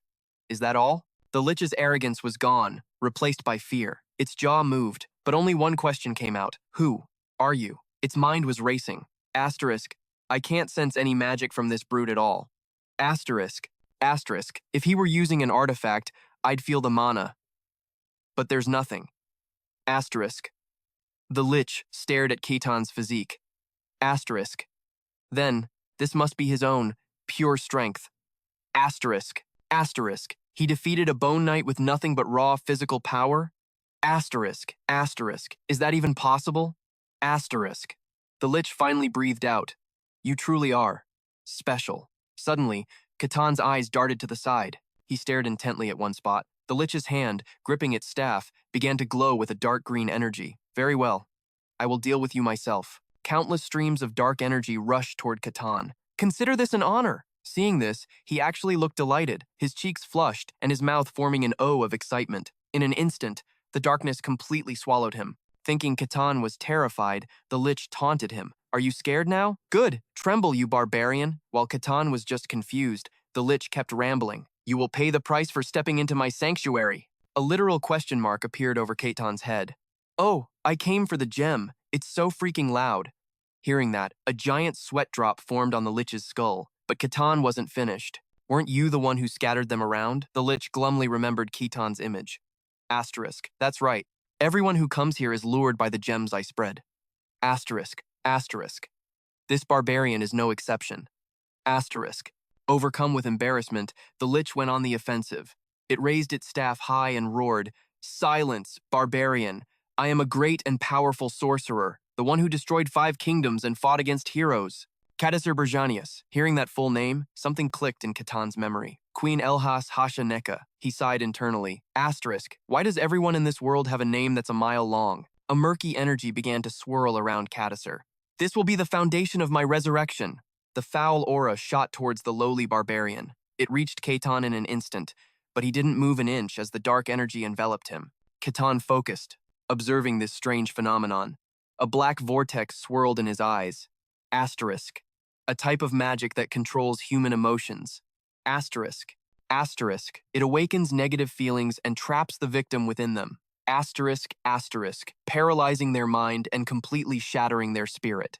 Asterisk. A unique spell created by Kadasir himself. It was nearly unbeatable, considering how little mana it consumed. Seeing his spell take hold, Kadasir smirked smugly. Asterisk. How can a barbarian who knows nothing of magic resist such a high-level spell? Asterisk, asterisk. Now then, what should I do next? Asterisk. Ketan's head was bowed, his expression unreadable. Asterisk. There's something off about this guy. Asterisk, asterisk. And he doesn't seem to have any magic artifacts either. Asterisk. Kadasir snapped his fingers. Just capture him. I'll study him later. Take him away. A skeletal minion activated, dragging its bony feet toward Ketan. Our hero's body was now floating lifelessly in the air. Kadasir's minion approached without hesitation. Suddenly, a brilliant purple light flashed in Ketan's eyes. In the next moment, he kicked the minion into oblivion. As usual, it dissolved into a pile of dust. Ketan slowly lifted his gaze. Seeing this, the Lich was truly panicked, terrified of the man before him. Another explosion of rock and debris erupted from the impact. Katizer's jaw dropped so wide you could fit a shoe in it. How is that possible? I was certain the mind control spell worked perfectly. Suddenly, Ketan held out a hand toward him and spoke. Are you just going to stand there and stare while ordering your bone puppets around like before?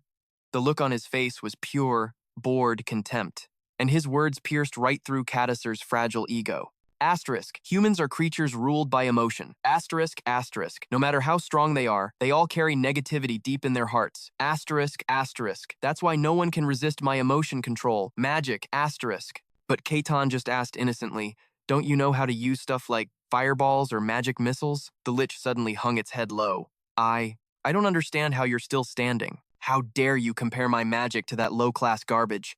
A dangerous glint flashed in his eyes again. Who knows what he's planning now? Appear. Currents of darkness converge, an inky black miasma spreading like an invisible tide. Caster unleashed a grand spell formation, swallowing the entire world and dragging all consciousness into chaos. The moment he saw it, Ketan's eyes lit up like high beams. He seemed incredibly intrigued by this display. Streams of energy, from dark blue to white, twisted together. Caster thrust his hand forward. Instantly, that power shot straight for Ketan. It slammed right into his position, kicking up another cloud of dust and debris. Caster let out a powerful, roaring shout. He laughed like a complete madman, even spitting out the dark energy. Victory is mine! But the spell drained him, and Caster collapsed to the ground, panting heavily. I overdid it a little. All my magic is gone, with just enough left to keep my body from crumbling. But with an attack like that, he has to be finished for good. But right then, a familiar voice cut through the air, ending Caster's short-lived celebration. Pretty impressive. Caster's jaw dropped when he saw Ketan standing tall right in front of him, without a single scratch or even a drop of sweat. He just casually asked a single question. That's it? Caster could have died from shock on the spot. He never imagined his opponent was such a tank, completely unfazed. Caster thought to himself, I just used the strongest mind control spell in my entire dark magic arsenal. Even a great hero's mind would shatter completely from a direct hit. What in the world is he? Meanwhile, Ketan just stared at his own palm with a blank look, muttering in awe, seriously impressive, but I don't think I felt a thing. While Caster was still reeling from the shock, Ketan's voice boomed. If that was your entire performance. He tightened his grip on the sharp weapon in his hand. His expression was dead serious now, not a hint of joking around. Then I guess it's my turn, Caster whispered. I see. Hearing this, Ketan was genuinely surprised. Huh? Caster continued in a raspy voice. You came here knowing who I am, didn't you? Yes, that confirms it. Ketan still had no clue what was going on. What is this guy rambling about? Just then, Caster burst into a hearty laugh. The Empire. Are you all that afraid of me? I have to admit, your intelligence network is impressive, finding me this quickly. He then smirked with confidence. But I will return. I will shatter your swords and rule this world once more. A powerful, high-speed roundhouse kick. The long-haired character struck before his opponent could even react. I've heard rumors of a human training facility deep within the Empire. The muscular man was bound, coiled in anger, as a blue-purple light pulsed around him, ready to explode. A place that mass-produces freaks. This barbarian must have come from there. A blade forged for the sole purpose of killing me. An assassin sent by the Empire. The skull-headed figure in the cloak let out a scream of rage and horror. Even so, he then roared his ambition right in Ketan's face. I am Caster. I will kill you and overthrow the Empire. Seeing this bizarre behavior, Ketan's face was a mask of confusion. Is this guy insane? Then, Caster summoned an ancient urn from thin air. Witnessing this strange sight, Ketan was surprised, until the mage suddenly screamed, Concentrate! Grant me your body. The second he finished, a stream of shimmering liquid shot from the urn and slammed into Ketan's body. In an instant, Ketan's entire body was completely paralyzed. He would invade the barbarian's body and consume his very soul. Once he did this, he'd be trapped in that vessel forever, unless he could become a lich once more. I have no other choice, Caster told himself. He then laughed triumphantly. This body is mine now. Meanwhile, inside Ketan's consciousness, he was just confused about what would happen next. Huh? The moment he entered Ketan's mind, Caster was stunned by what he saw. What is this? This is the barbarian's inner world? I've never seen anything like it. Something's not right. A deep sense of dread began to wash over him. Just being in this place is enough to make my mind twist and collapse. His voice started to tremble. Don't tell me. The Empire. Caster clutched his head and began screaming violently. No, it's not the Empire. Not even the Empire could create something like this. He shrieked in terror. No, my mind is breaking. Were those the final words of Lich Caster? Watching the scene unfold, Ketan just looked confused. What was that? He did something to himself. and then just collapsed. Castor now lay motionless on the ground. Seeing this, Ketan thought to himself, that black vortex looked cool, but that was about it. A lich. Isn't that supposed to be the final evolution for a mage? I was really curious about what kind of magic he would use. After that thought, Ketan clenched his fist. He said to himself, turns out the leeches in this world are no big deal. Anyway, the dungeon's cleared. Time to get my reward. Suddenly, Ketan bent down and picked up the staff lying on the ground. This thing glowed when he chanted his spells. He examined the item in his hand closely. So this helps cast spells? If I have this, does that mean I can use magic too? As he said it, Ketan accidentally knocked the magic stone loose from the staff. He immediately pocketed the stone, thinking happily, better hide my stuff. Then, Ketan took a look around. He stared at the ancient urn and mumbled to himself. Since it belonged to a lich, could this be a soul vessel? With that, Ketan picked up the urn. I should have Rosa appraise this. He continued to scan the dungeon cautiously. All right, I think I've collected enough loot. Something feels off. Suddenly, Ketan's gaze shot forward. Before him, a mysterious sigil was floating in midair. Ketan couldn't hide his surprise. What's this? Is it a hidden room? He slowly reached out and touched the floating symbol. The moment he did, plumes of black smoke erupted from the sigil. Then, the sigil started to shatter into pieces. Through the hazy black smoke, several human-like figures began to appear. The vacant faces of the figures became clearer through the smoke. They stood in a circle surrounding Ketan, the secret ritual chamber of the Lich caster. Seeing this, Ketan was visibly surprised. So it was real? He slowly walked up to the strangers. Who are these people? Ketan waved his hand in front of a motionless man's face. Hello? When they didn't react, he moved on to the next person. Is anyone here? Ketan rested his chin on his hand and mumbled to himself. What should I do now? Finally, he sighed. All right, I'll head back to the domain for now. As he left, he thought, when I report the situation, they'll probably send someone to handle this. After returning to the domain, Ketan immediately went to find Rosa. He quickly arrived at the reception area where she worked. The moment she saw him, Rosa greeted him with a cheerful smile. Sir Ketan, you're back a little early today, aren't you? Ketan happily replied, just had a few things to take care of. Rosa immediately asked, what kind of things? He answered in a calm voice, it's related to that orb I showed you yesterday. His answer made Rosa a bit uncomfortable, and she replied hesitantly, oh, come on, you're not serious. Ketan's reply was short and firm, I'm not kidding. Hearing that, Rosa thought to herself in disbelief.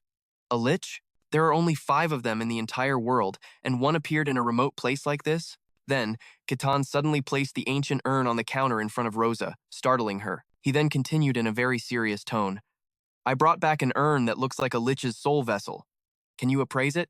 Rosa's face was a picture of pure shock. She stared at him, completely flabbergasted.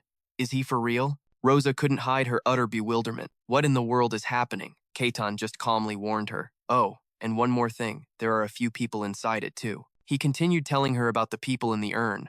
I was going to get them out, but their minds are completely gone, so I left them. It's probably best to have the guild send someone to check it out.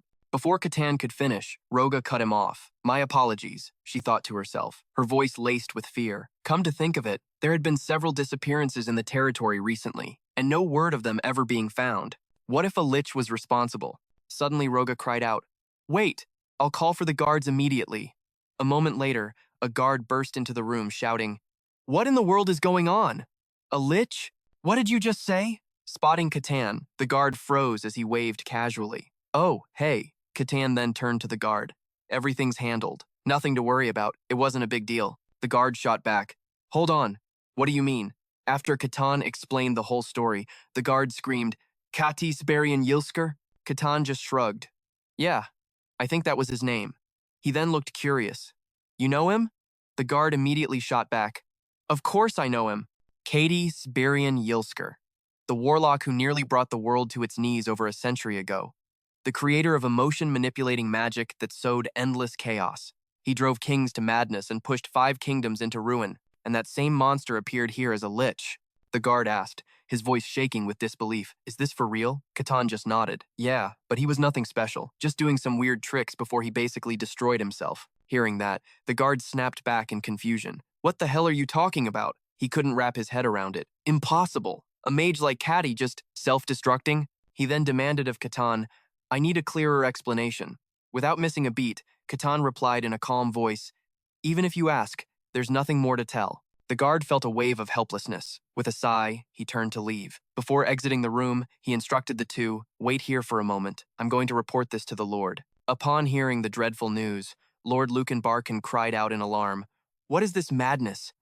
A lich right on the edge of my domain?" He questioned the guard with a doubtful tone. "Are you certain it was a lich? Couldn't it have been some other kind of monster?" The guard replied respectfully, his voice firm. "Based on the testimony of those who were rescued, it seems there's no mistake, my lord. We also have clear evidence." After hearing the entire story, Lord Lucanbarken clarified, "You mean his soul vessel?" The lord's mind raced, his voice filled with worry. "A lich of that caliber hiding so close to my territory, and no one knew a thing. The Empire could send an Inquisitor at any moment, and Sir Ken is absent right now." He lowered his head slightly, his brow furrowed in frustration. "This is a massive headache." Finally, Lord Lucanbarken gave his order. "Prepare a letter to be sent to the capital." The guard bowed respectfully. "Yes, my lord." The lord then added slowly, "Still, perhaps we were lucky." The guard agreed. "Yes, if that barbarian hadn't found it, we likely would have been the first victims." Lord Luke continued. "Kadi was probably still preparing for his full resurrection as a lich, which makes it highly plausible." The guard added, "Things are no longer normal."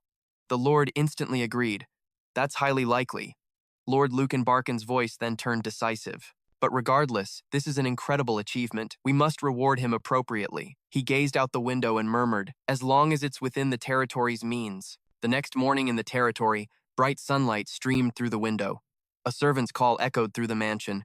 "My lord! My lord!" Hearing the call, the lord immediately got out of bed and walked towards the sound. He casually threw on a robe and told the servant, "I'm awake, let them in." As he finished speaking, the large doors swung open.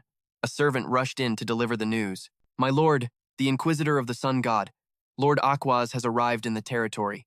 Hearing this, the lord's face was a mask of pure shock. "What?" In the waiting room, the Inquisitor was idly gazing at the morning view outside the window.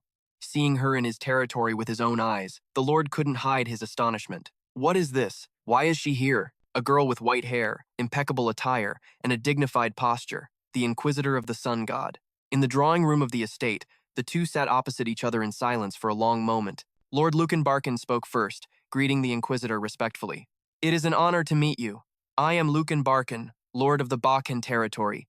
Thank you for your visit, however sudden it may be." The Inquisitor sitting across from him introduced herself politely. "I am Aquas, Inquisitor of the Sun God. In his name, I pass judgment on heresy." Aquas, Inquisitor of the Sun God, the youngest person ever appointed to the position, the one who personally beheaded 7 warlocks who had made pacts with demons and single-handedly shattered a massive summoning ritual. She was currently the most powerful Inquisitor of the Sun God on the continent. Even the Empire had to show deference to the Church of the Sun God. Her authority far surpassed that of a provincial lord. As Lord Luke wondered why such a person was here, the Inquisitor spoke softly.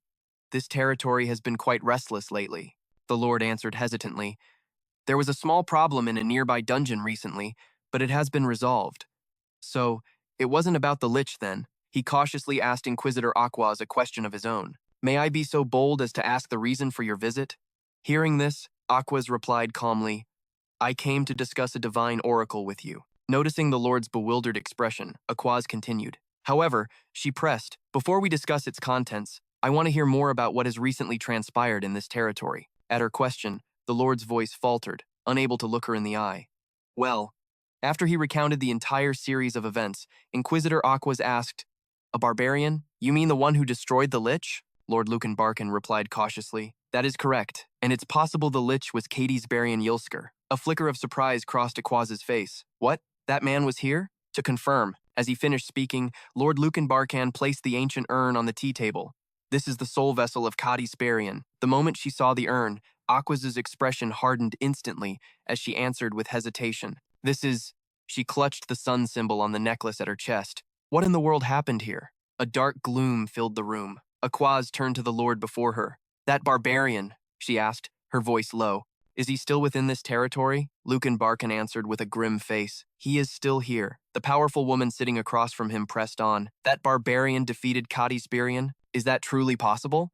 Lucanbarken confirmed it. A look of shock flashed across the woman's face. "It's true. He even defeated Sir Ken.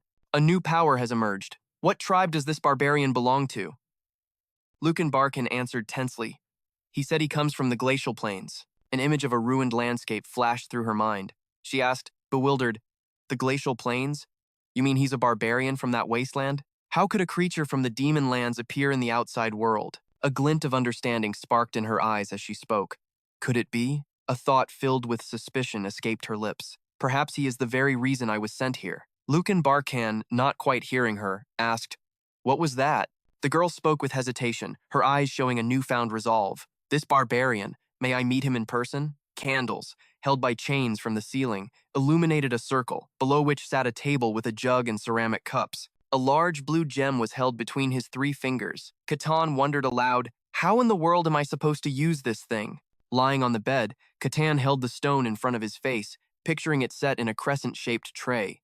He thought to himself, it looks like some kind of magic support tool. Oh well, I'll ask a mage about it later. Suddenly, his eyes caught something. Huh? He shot up in bed and turned towards the window. Speak of the devil, it looks like it's about time.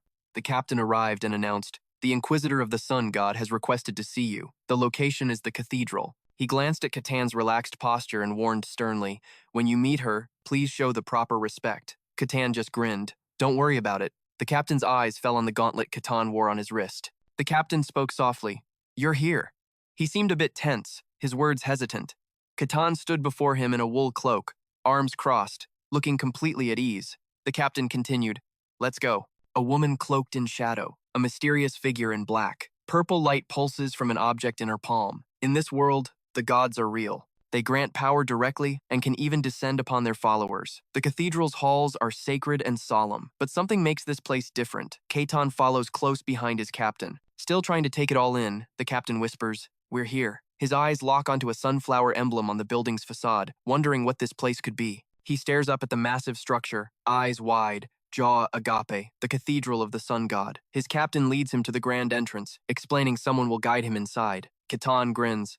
"I appreciate it." One foot on the stone threshold, the other still on the dirt outside. He steps forward, filled with questions, a gasp escaping his lips. A statue of the goddess stands in silent majesty, a glowing halo behind her. Sunlight streams through the entrance. 3 robed figures emerge, bowing in unison.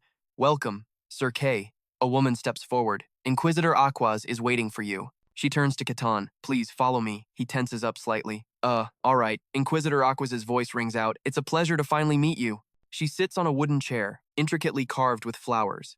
Her surroundings are filled with floral branches. "I am Aquas," she introduces herself. "Inquisitor of the Sun God." Ketan takes a seat, crossing his arms. "Nice to meet you. I'm Ketan." He thinks to himself, "That's the Inquisitor? She's so young."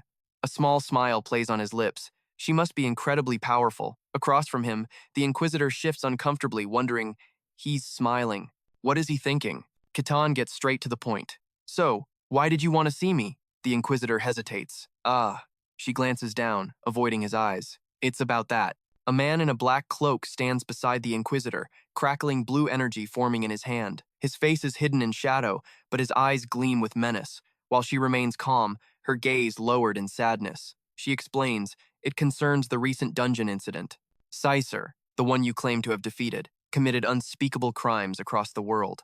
Midday light streams through the window, stretching across the floor and wooden table. He watches her intently, the space between them silent and heavy. She continues, "He eventually became a Lich, a being that only true heroes could hope to face. A skeleton in a purple robe stands in a vortex of dark energy, its skull-like mask seeming to grin in the chilling light." Ketan replies, "I've heard the stories, but the Caesar I met was just a lone Lich, struggling to survive before fading away." Leaning back in his chair, his eyes narrow slightly.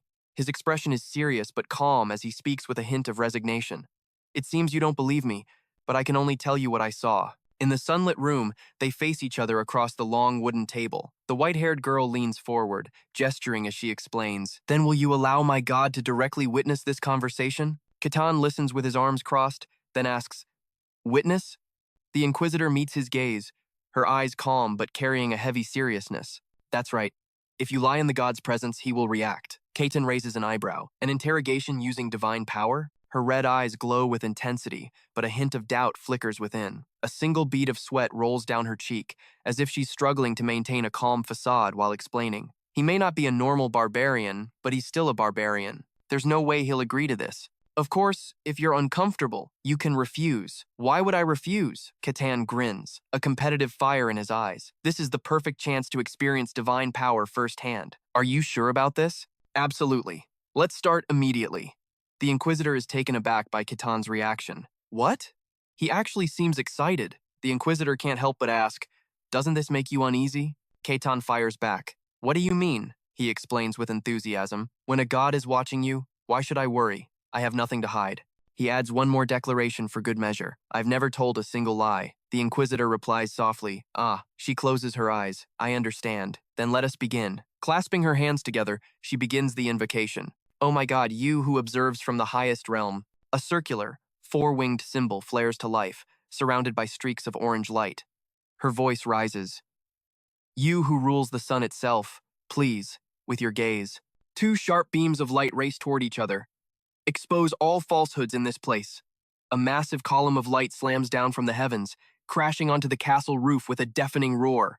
The sound and magic wash over Ketan. He wonders, what is this? I can feel it. A golden circle radiates outward, a presence that transcends mere light. The Inquisitor seems to transform into a divine, earthy brown statue with a white halo behind her. It's a majestic presence that human words cannot describe. Ketan can only stare in stunned silence. Feeling its immensity, he looks up at the swirling patterns of light coming together. They sit facing each other, the Inquisitor still chanting her prayer. Ketan bows his head, taking in the divine pressure. After a long moment, the Inquisitor opens her eyes and offers a silent prayer of thanks. Thank the heavens. There was no reaction. She places a hand on her chest and says, let's begin. Ketan's expression turns serious. From now on, within this pillar of light, no lies will be permitted. He lets out a small laugh and replies, got it. The conversation begins under the watchful eye of the sun god. He explains his conquest of the dungeon exactly as he had before, and there is no negative reaction from the divine power.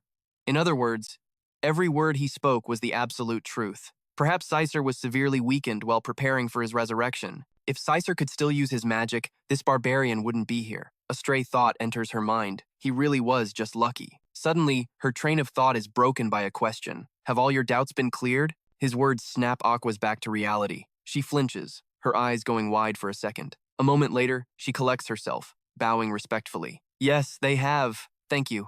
And please forgive my rudeness. The man across from her replies casually, no problem. I actually found it exciting. Aquas looks up, slowly raising a new topic. In that case, may I ask you something of a more personal nature? The man's voice is indifferent. Of course. But despite his permission, she seems hesitant, stuttering, unable to form the words. After a long pause, she finally asks a question that surprises Ketan. Are you truly from the Glacial Plains? He gives a short, simple answer. I am. Those two simple words only make Aquas more curious. You're really from there? Her mind races.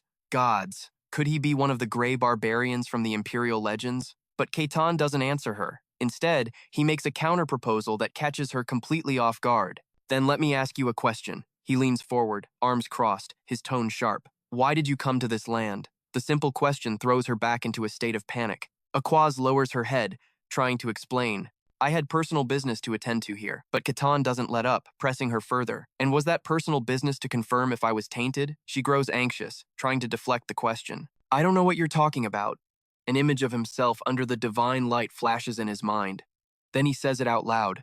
The God's Eye. He rests his chin on his hand, voicing his thoughts. I'm not certain, but for a god to personally descend, that doesn't happen often. It's overkill for a simple lie detector test. Aquas doesn't know how to respond. She squeezes her eyes shut, thinking, I want to say that's not it, but under the God's eye, all lies are forbidden. She doesn't speak those words, instead saying softly, You are correct. Hearing her answer, he grows even more curious. Huh, so you were targeting me from the start? Aquas flinches, immediately refuting it. No, that's not it. There was a prophecy. She slowly begins to explain everything. When I arrived here, I thought you might be the one mentioned in the prophecy, but as you can see, that wasn't the case. Finally, Aquas places her hand on her chest once more, speaking slowly. I apologize. I hid my true intentions. Ketan leans on his hand, his expression unreadable, and offers, It's fine. In its own way, this has been interesting. In that case, let me ask one more thing. His eyes lock onto hers, wide and intense, as he continues to press her. What did the prophecy say? Aquas hesitated. You don't just spill secrets to someone you barely trust. But the thought had barely passed before she spoke. The prophecy foretold. Her eyes locked onto his, deadly serious, as words of an unavoidable future spilled from her lips. Each revelation was like a vice, forcing Ketan's eyes and mouth wider in sheer disbelief. After a moment, the tense air settled. Only Aquas remained, bathed in the light filtering through the window, but the quiet was shattered by the sound of footsteps approaching from the hall. Her eyes darted back, silently observing the newcomer. She glanced over in surprise as Lucan Barkin called out, "My lord." His gaze swept over her, a hint of concern in his voice. "You seem troubled." Aquas fixed her eyes on the floor, her voice low. "I am. I met him, but it's only made my thoughts more tangled." Lucan Barkin's curiosity was piqued. "Who is this person, exactly?" She stared out the window, her voice resolute. "He is, without a doubt, a barbarian from the snow-ice plains." The statement landed like another bombshell on Lucan Barkan. "Is that true?" "Yes." Aquas nodded grimly. "We have no intel from inside the snow-ice plains, but this has been confirmed." She kept some words unspoken. Asterisk, I was hoping it was just a rumor. But the truth is undeniable. Asterisk. His face grew serious as he considered the weight of her words. "If this gets out, the entire world will be thrown into chaos." Aquas said nothing, her mind racing. So many people want to conquer the snow-ice plains, especially the Emperor. Glimpses of a bloody, horrific future flashed in her mind. Asterisk. If the Emperor makes his move, imagine the carnage. Asterisk. But outwardly, Aquas calmly reassured Lucan Barkin. "You don't need to worry about that." Her tone was absolute. "We will handle Keezer ourselves, and we will keep the existence of this barbarian a secret from the world." Lucan Barkan let out a sigh of relief. That's a blessing. But a question still lingered. Are all the barbarians of the snow-ice plains like him? He recalled the three figures from before. Absolutely not. If they were all like him, they would have left the snow-ice plains and conquered the world long ago. Aquas thought to herself, asterisk. That's right. Even without him, there are plenty of barbarians in this world. They're powerful, but also simple-minded. That's their natural limitation. Asterisk. She was lost in thought. Asterisk. But what if a race with such physical superiority also possessed intelligence? Asterisk. Lucan Barkin's voice cut through her thoughts again. Come to think of it, I heard this new barbarian king is different. They say he has both immense strength and a sharp mind. She lowered her gaze, her assessment calm. The king of all barbarians. You mean him, don't you? I've only met him once, but he is completely different from the common rabble, he asked with a hint of worry. Is that so? If those two were to meet, it would certainly be interesting. Aquas immediately shot down the idea. I don't think so. Her flat denial left Lucan Barkin stunned once again. He looked at the girl before him, reassessing her. The relationship between barbarians and those who serve the gods has never been good. The fact that they're getting stronger is not something we can just laugh off. After a moment, Lucan Barkin asked, what exactly did the prophecy say that required this private meeting? Aquas's expression was unreadable. I need to confirm something. Her vague answers only made him more anxious. Confirm what? Her gaze shifted outside, her voice hardening, to determine whether he is a pure human or something else merely disguised as one. Lucan Barkin was completely lost. Gods above, what in the world did that prophecy say? Aquas stood tall, as if preparing to deliver a final verdict. The prophecy stated that, and once again, the words of fate were spoken to another, though not to the reader. Lucan Barkin's reaction was no different from Ketan's. How is that possible? The scene quickly changes to a tea table, where he wears a worried expression. Are you doing well? Ketan, slightly surprised, replied, Thanks to you, my lord. I'm living quite comfortably in your domain. So, why have you summoned me again? Lucan Barkan spoke with a gentle, lordly tone. As the lord of this land, there is something I must discuss. Ketan, quick to understand, cut in. I'm not really concerned. But the lord continued, this isn't an apology, but a reward for your service in saving this territory. Lucan Barkan's fingers tapped slowly on the table, the picture of a relaxed aristocrat. But his words, and the gift he offered, made Ketan's eyes fly open in disbelief. A nearby servant presented a pouch with an introduction. We bestow upon you this reward from the Lord. Ketan eyed the bag on the table, skeptical. A leather pouch? As if reading his mind, Lucan Barkin said, It's no ordinary pouch. See for yourself. Ketan stared at the small bag resting in his palm. Don't tell me. Another voice urged him on. Go on, check it out. The moment he opened it, Ketan's eyes widened in shock. This is a magic bag artifact. Lucan Barkin continued his explanation. You can store any number of items, as long as there is space. The interior is about the size of a single room. Ketan was still reeling, staring into the vast space within. Ketan thought, asterisk, an artifact. An object created with magic. This is the first time I've ever seen one in real life. Asterisk. Just then, the Lord spoke again. Even if an item is larger than the bag's opening, you can still fit it inside. Hearing this, he let out a soft sound of approval. Ketan reached for his weapon. In that case, let's give an item a try. He slowly brought it to the opening. It looked like it would never fit, but in the next instant, the axe was sucked inside as if by a hidden force. Whoa! To take something out, you just reach in and picture the item. Ketan's eyes sparkled as he held his weapon high. Whoa, this is amazing. Bakhan then said, "This is my gift in return for you saving my territory. I hope you like it," he replied instantly, his voice full of excitement. Like it? I absolutely love it. I promise, I'll put it to good use. The Lord just smiled, thinking to himself, asterisk, seeing you this happy makes me happy too. Asterisk. Then, just as quickly, Bakhan's thoughts shifted. Asterisk. All right, this matter is settled. The only thing left is… asterisk. He suddenly muttered aloud. The prophecy, right? What in the world is happening in this remote land? His mind flashed back to his conversation with Aquas. Asterisk. Beings from the demon world are spilling into our own. Something big is going on. Asterisk. He lowered his eyes, speculating. Perhaps it's all connected to this prophecy. Meanwhile, in another place, a girl with long white hair stood by a window. The prophecy said that a demon will descend, a great demon. It will arrive and spread across the entire world. The Veyron territory was a network of countless villages, and they all kept in regular contact with one another. In the bustling streets, merchants called out to customers. But in a dark corner, one stall suddenly closed up shop. Then one day, all contact with one of the villages was suddenly cut off. At first, no one thought much of it. A middle-aged man and a younger one packed their bags to check on the situation. But when days passed with no word, a nearby village sent its own people to investigate. They never returned. A line of soldiers stood at attention before being dispatched. Hearing the news, the Lord sent his personal guards, but they too vanished without a trace. Lucan Barkin's face was grim, his expression dark. Only then did the Lord realize just how serious this was. Someone suddenly asked, "What's on the docket for today?" Roja quickly replied, "We have an urgent request today." Ketan leaned in, his interest piqued. "What's it about?" She answered, "It's a request to confirm the status of a village that's gone dark." Roja sat up straight, her tone serious. "A few days ago, a village stopped all communication. We just need someone to check things out. It's a simple recon mission, but the pay is extremely generous."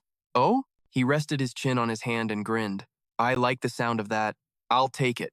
She let out a silent sigh of relief. Asterisk, just as I expected. Asterisk. Not long after, at a gathering point for various mercenaries, Kaiser stood in a corner, head bowed, clutching his arm. While she was distracted, someone slowly approached from behind. Then, a familiar voice echoed in her ear. "Huh?" Hai instinctively looked up and gasped in surprise. "Ketan?" The Ketan standing before her cracked a smile. His wild, barbarian-style clothes were gone. He gestured to his new outfit and said plainly, "They're my clothes." "Oh, I just got this made. The old one was falling apart," he explained. Hai looked it over, impressed. "The design is pretty unique." He puffed out his chest with pride. "Designed it myself." She was genuinely impressed. "Wow, for real?" Then something clicked in her mind. "Oh, speaking of which, are you here for this mission too?" Ketan's face lit up with a proud grin. "Of course. I couldn't pass up a mission this interesting." Seeing that look on his face, she couldn't help but think, asterisk, this guy's one of a kind, asterisk. "But why are you by yourself? Aren't the other members of your group with you?" Ketan's expression became thoughtful as he remembered his two teammates. "Alexander Jotun, Enzo, and Seraph aren't coming?" Hai tried to offer some comfort.